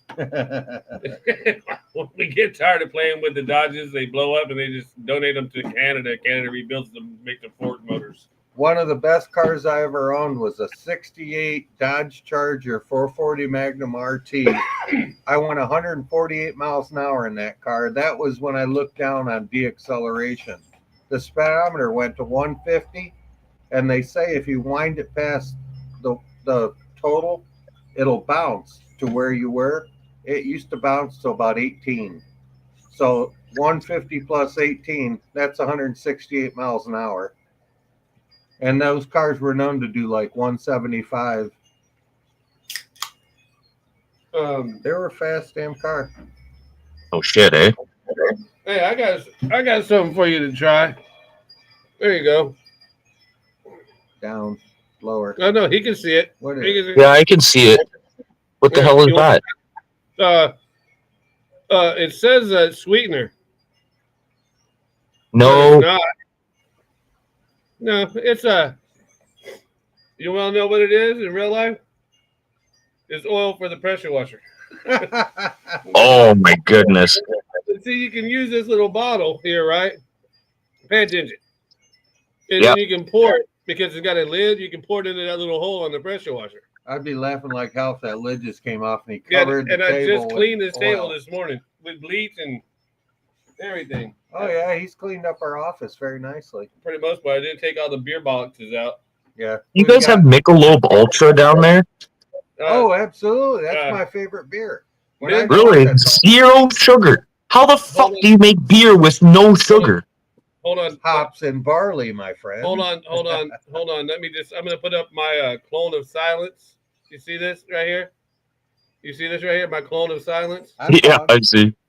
Real men don't drink that shit. Now I bought Yeah, him a case exactly. of it. I bought him a case of it because he says my favorite. I walked out of that. I felt like somebody gave me ass sex. I was like, Jesus Christ! I paid so much for this beer, and I'm paying like full price, twice the price for a beer. My dick's bigger than that. Yeah, the cans are very small. Oh God, thanks. The cans are narrow and tall. They still have 12 ounces. The cans aren't that small, ladies. That was funny. The cans are very small. I'm like, God damn it, that wasn't the point I was trying to make. Shit. Oh, I think I'm starting to come down with something. No, me too. Probably sobriety. Yeah, that's never gonna happen. Trust me. Yeah. Not after this weekend. You want to fight some more? As soon as me and you got off the computer, Tim came over and said, "Who was you fighting with, Robin?" I said, "Yeah." Yeah, I heard him going. The I live wife here told me to shut it down. So that's why the wife's like, you realize you're getting into an argument with Ron. I was like, yeah, I should probably shut this down. He said, "But Ron wasn't arguing." Ron, I'm just over here having a good. And I get hungry. Look at my cat is eating my notebook. That's fine. Oh my god! My cat ate my fucking homework. Explain that to your teacher, eh? Yeah, I got Tim a new notebook like this one, but it's black. Yeah. Oh, there it is. Yeah, see? Tim. That's how I make my We're like my content list for the day. I jot things down all week. we're There like you go. we're like fucking detectives now. Yeah, I go. Excuse me, sir. Can I get your first and last name, Social Security, And if not, and put a thumbprint right down here? Yeah. Don't forget your credit card number. Oh except yeah. for Tim can go like this. Mick Jagger's date of birth is June 12, 1979. That'll be mine today. 1970. Oh, you want the birthdays? I got them right Oh, yeah, here. You guys are hilarious. Here it Oh, is. shit, there it was. Let's get back to that. Yeah, there you go. Okay, what page was that on? Oh, here we are. Yeah. Sometimes I put like random notes down and I pull them out of my pocket. I'm like, where the hell did this come from? I look, I'm like, oh, I should probably put that in my notepad. Yeah. All right, today's birthdays. I like to do that each morning to make it interesting. Patrick Duffy, an actor from the United States, was 76. Kurt Russell, 74. Gary Swayze is 70, and Rob Lowe is 68. Which surprises me. And in 1968, the Bee Gees debuted on the Ed Sullivan Show.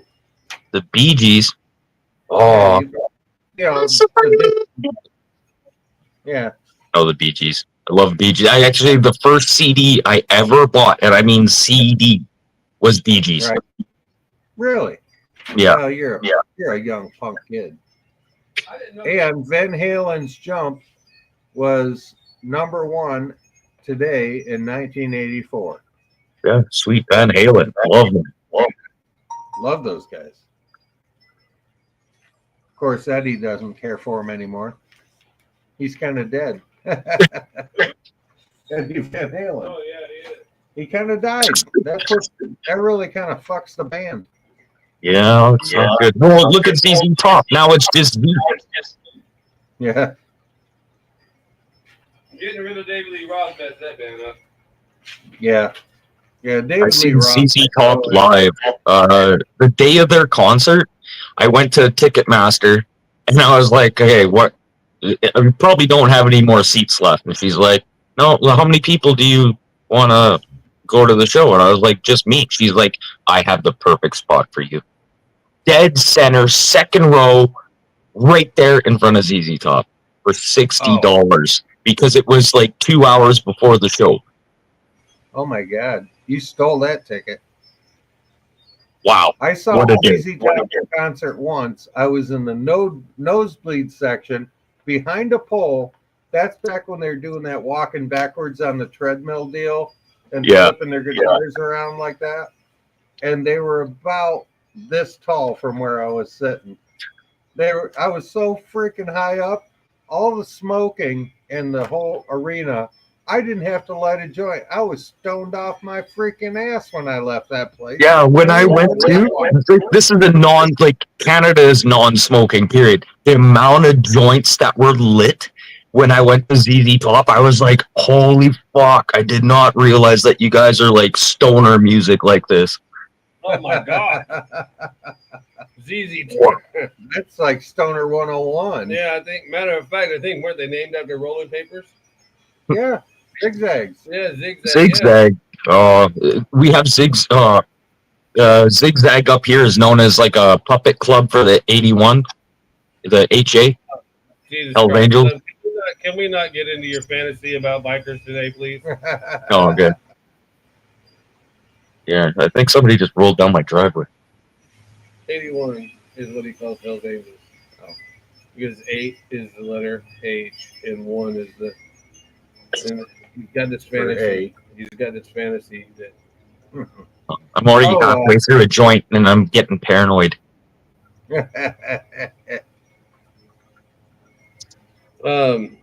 Well, I actually have to take leave because I actually got to go to work. Oh, is it that time? Yeah.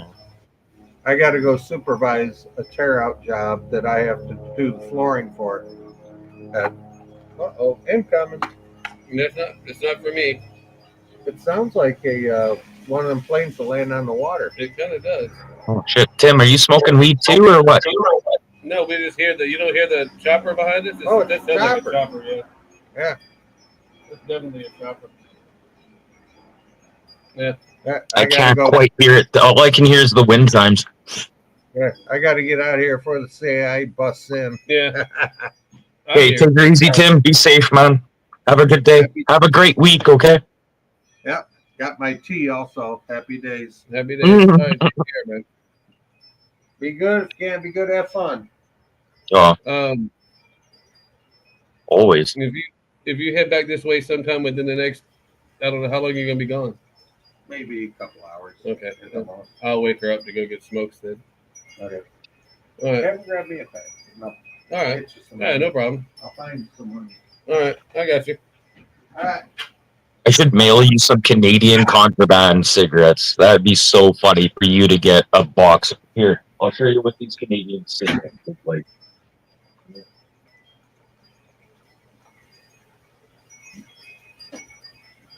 What'd you do, fall? No. I got to put my gear in forward so I can open the door. Oh.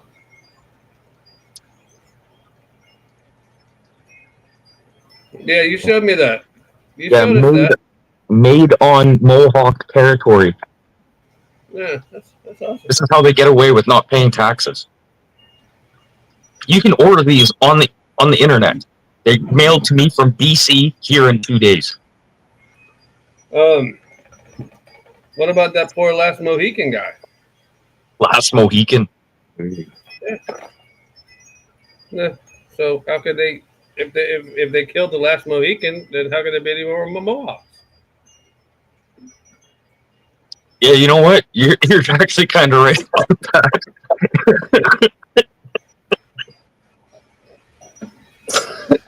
That's kind of funny. I just wondered. Sorry, I'm surrounded by Indians every day, so. Right. But here in Manitoba, we don't have Mohawks. They're like Ojibwe, Cree, and well, they call Winnipeg the Treaty 1 territory. That's what they call it up here, Winnipeg, Manitoba. The Manitoba's biggest city. They call it Treaty 1. Oh yeah. We have almost. Holy! When you come to Florida, it's hard to understand anything because everything is Withlacoochee. Yeah, it's in the native languages. Yeah. Yeah. I mean, we've got towns. Well, Winnipeg is a native word. It's an Ojibwe word. Winnipeg. Winnipeg. Yeah, I don't know. We have a hippie word called window pane, but it's totally different. I know about window pane. Trust me, I know that. Been there, done that, and crashed through it a couple times. I've watched. No, I'm talking about the acid. I still got sunshine in my vault, like for like a special occasion. I still have sunshine. When was the last time you ever heard of sunshine existing? I don't ever think I ever have. I've never heard sunshine. Of it. I got sunshine on my shoulder, like the song. Yeah. Yeah, like window pane. Oh. Sunshine. It's funny. One day I gave the wife PCP. That was funny. Jesus Christ, man. My one buddy was doing his wife, and he like slipped her some LSD in her vagina. And then he started banging her, and wow, she did not like that. Not on my channel, dude. No.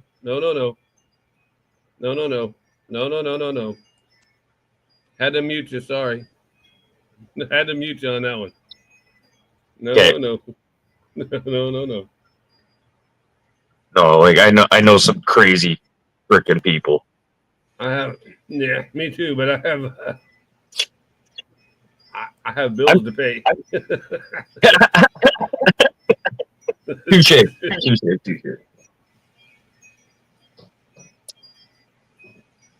Let me find it. Here's you. You didn't hear today's song. You want to hear today's song or no? Yeah, go ahead, rock and roll it. I gotta find it. Oh no, there it is. It's already. Nah, fuck it. Son of a bitch. It says. This might be it. I do replay Remodeling. gang this stuff after. Yeah, do you? Yeah, I just don't put comments in. I don't blame you. I wouldn't either. I don't like to. Like, and if I do put comments, normally they're time stamped, so you can just go directly to that point in the video. Yeah, I've seen you do that. Here you go. Oh motherfucker! Here you go. Ron tries to get by with things and keeps Tim on his toes. It's Monday morning, time to let it all roll. Just two good old boys cutting up, taking it slow. If Big Brother's listening, Ron says, I got something for you to blow. I don't think he means bubbles. At From the Ground Up Remodeling, Tim's fixing homes up right. But for now we're talking fishing and shooting gators at night. Setting catfish lines, watching for Bigfoot signs. While Ron swears if a politician says it, then it's just a big old lie. It's beer for breakfast, pull up a chair. Two good old boys with stories to share. From moonshine stills to hammer and nails, start your day with tall beers and tales.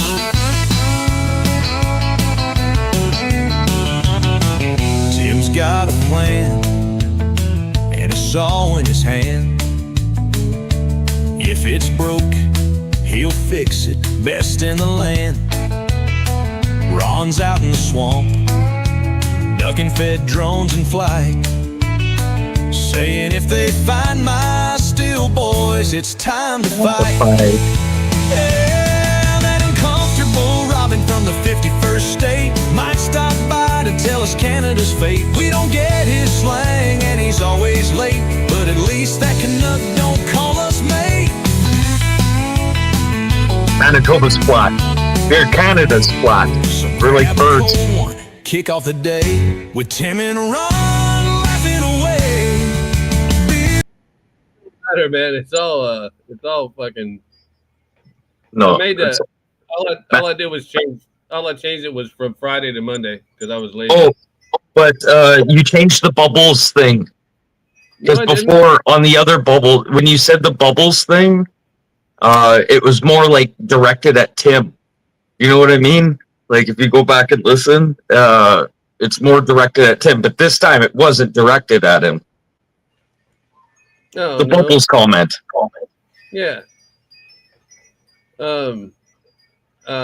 Sorry, I just said I just said I don't think he means bubbles. I just talked it. Yeah. You're trying to. The way it sounded before is it sounded like Tim said it. Because I have to go back and re-listen. It's on my playlist. Trust me. Because when I said I've got something for you to blow, it sounds like Tim saying, Oh yes, bubbles. yeah, exactly. Yeah, I don't think he needs bubbles. yeah. He's not blowing bubbles. Yeah. Yeah. I write a lot of crazy shit, man. That's what I do. No, it was still good. Like it's on my playlist. I still like it, but I like what you did this time, where it wasn't like directed at him personally. Oh. No, I'm the. Like I know you guys like joke around and stuff, but No, I'm not saying delete it or anything. It's just No. I just think you heard it wrong because it never sounded like I was telling Tim to blow me. no, not blow you, but like blow you know. Mhm. I guess. Oh, Jesus Christ. We're running long today.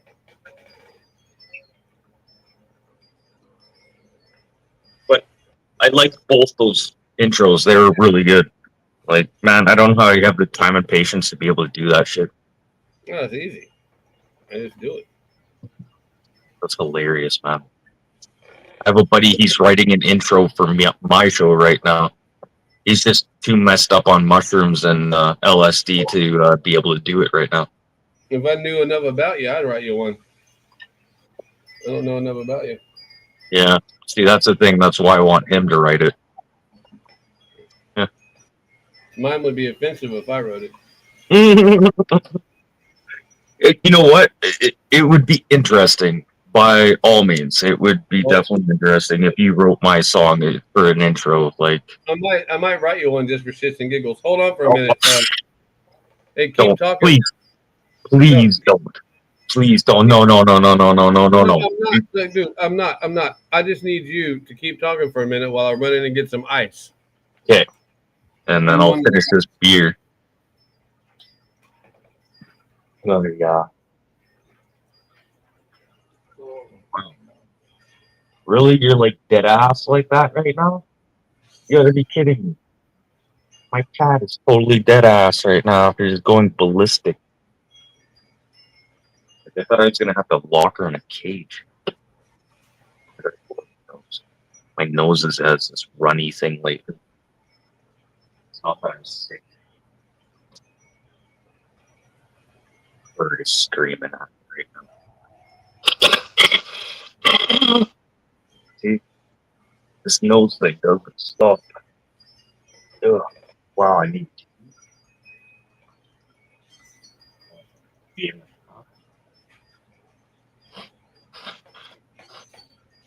Holy fuck. Beetlejuice. What? Sorry, no, my cat just went completely ballistic for like the whole time I've been on the show with you. And then completely dead ass, like completely passed out. And I just said that on the show here, and now she's freaking wide awake. No, you're not doing this again. No, get up. Oh, my goodness, cat. So I guess today, me and Tim are going to buy the lumber to build the rail and everything for my wife's deck. Are you gonna use real wood, or are you gonna use that like plastic crap? No, I'm gonna use fucking wood. I'm gonna use pressure treated. Yeah, pressure PTB. treated 2x4s. I'm using pressure treated 2x4s, and I'm running it. And then we're building a wheelchair ramp. And make sure you use ceramic screws. Yeah. Okay. No, don't get the yellow-headed screws because they will rot out within like a year. They just like literally I've taken those screws out and I've watched them like there's nothing left of them after. But ceramic screws, when you put them in too, the ceramic comes off. So I don't know. I don't know what to say about. Oh, okay. Galvanized. That's even better. What?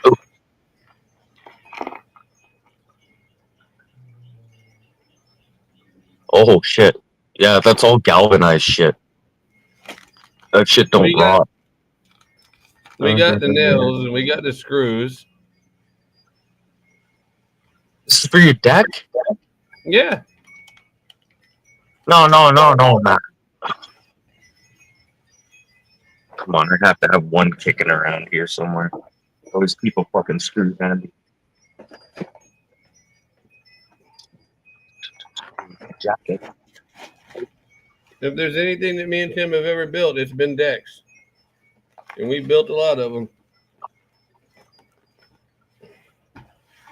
Okay, you know what's funny? In Canada, they want us to put in hurricane anchors for joists now here in Canada. Like, we're in the middle of frickin' Canada, man. And they want us to put in, like, hurricane anchors? Like, where the fuck do you think we live? Like, the last thing, like, we have to worry about is hurricanes. But don't you have big wind problems up there? Yeah, it gets windy, but it like, most of the houses that, like,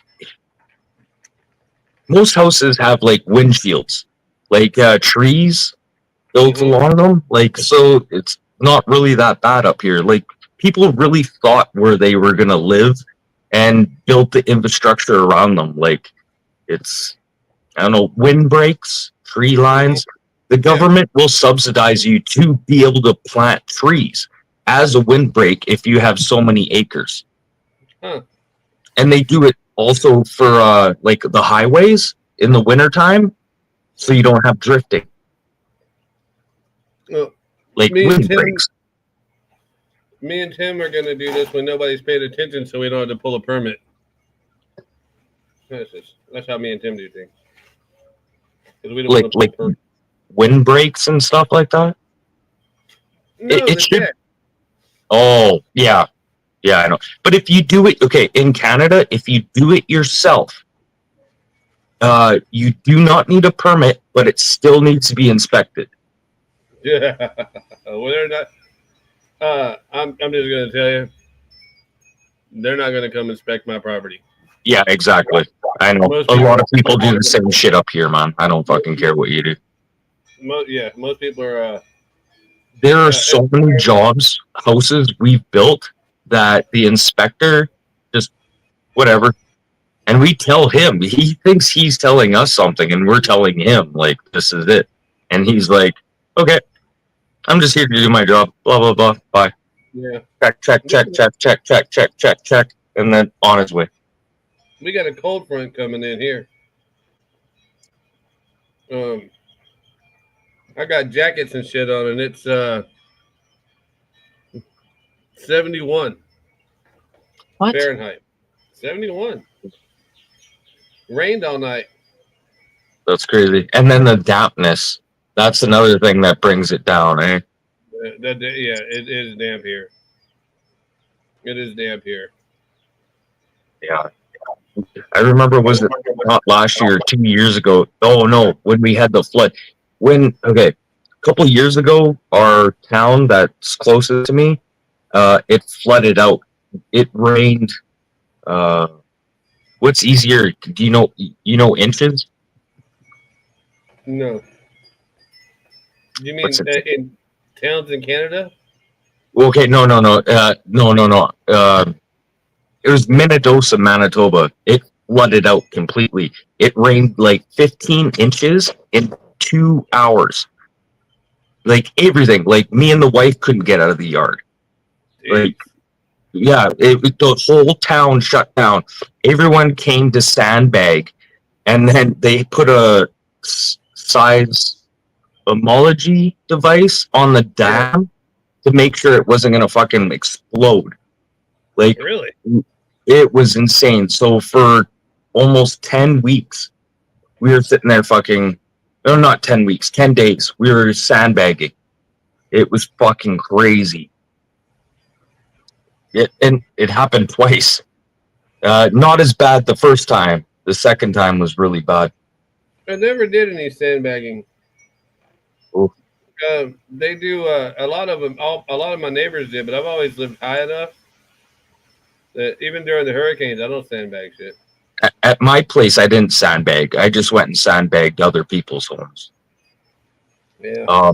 And they sent some fucking bigwig from Winnipeg, from the government, telling us to load this. Like, when you place a sandbag, how do you place a sandbag? You place the opening to where the water goes in, like you're doing a woman. Like, Why? Because it keeps the sand inside the bag.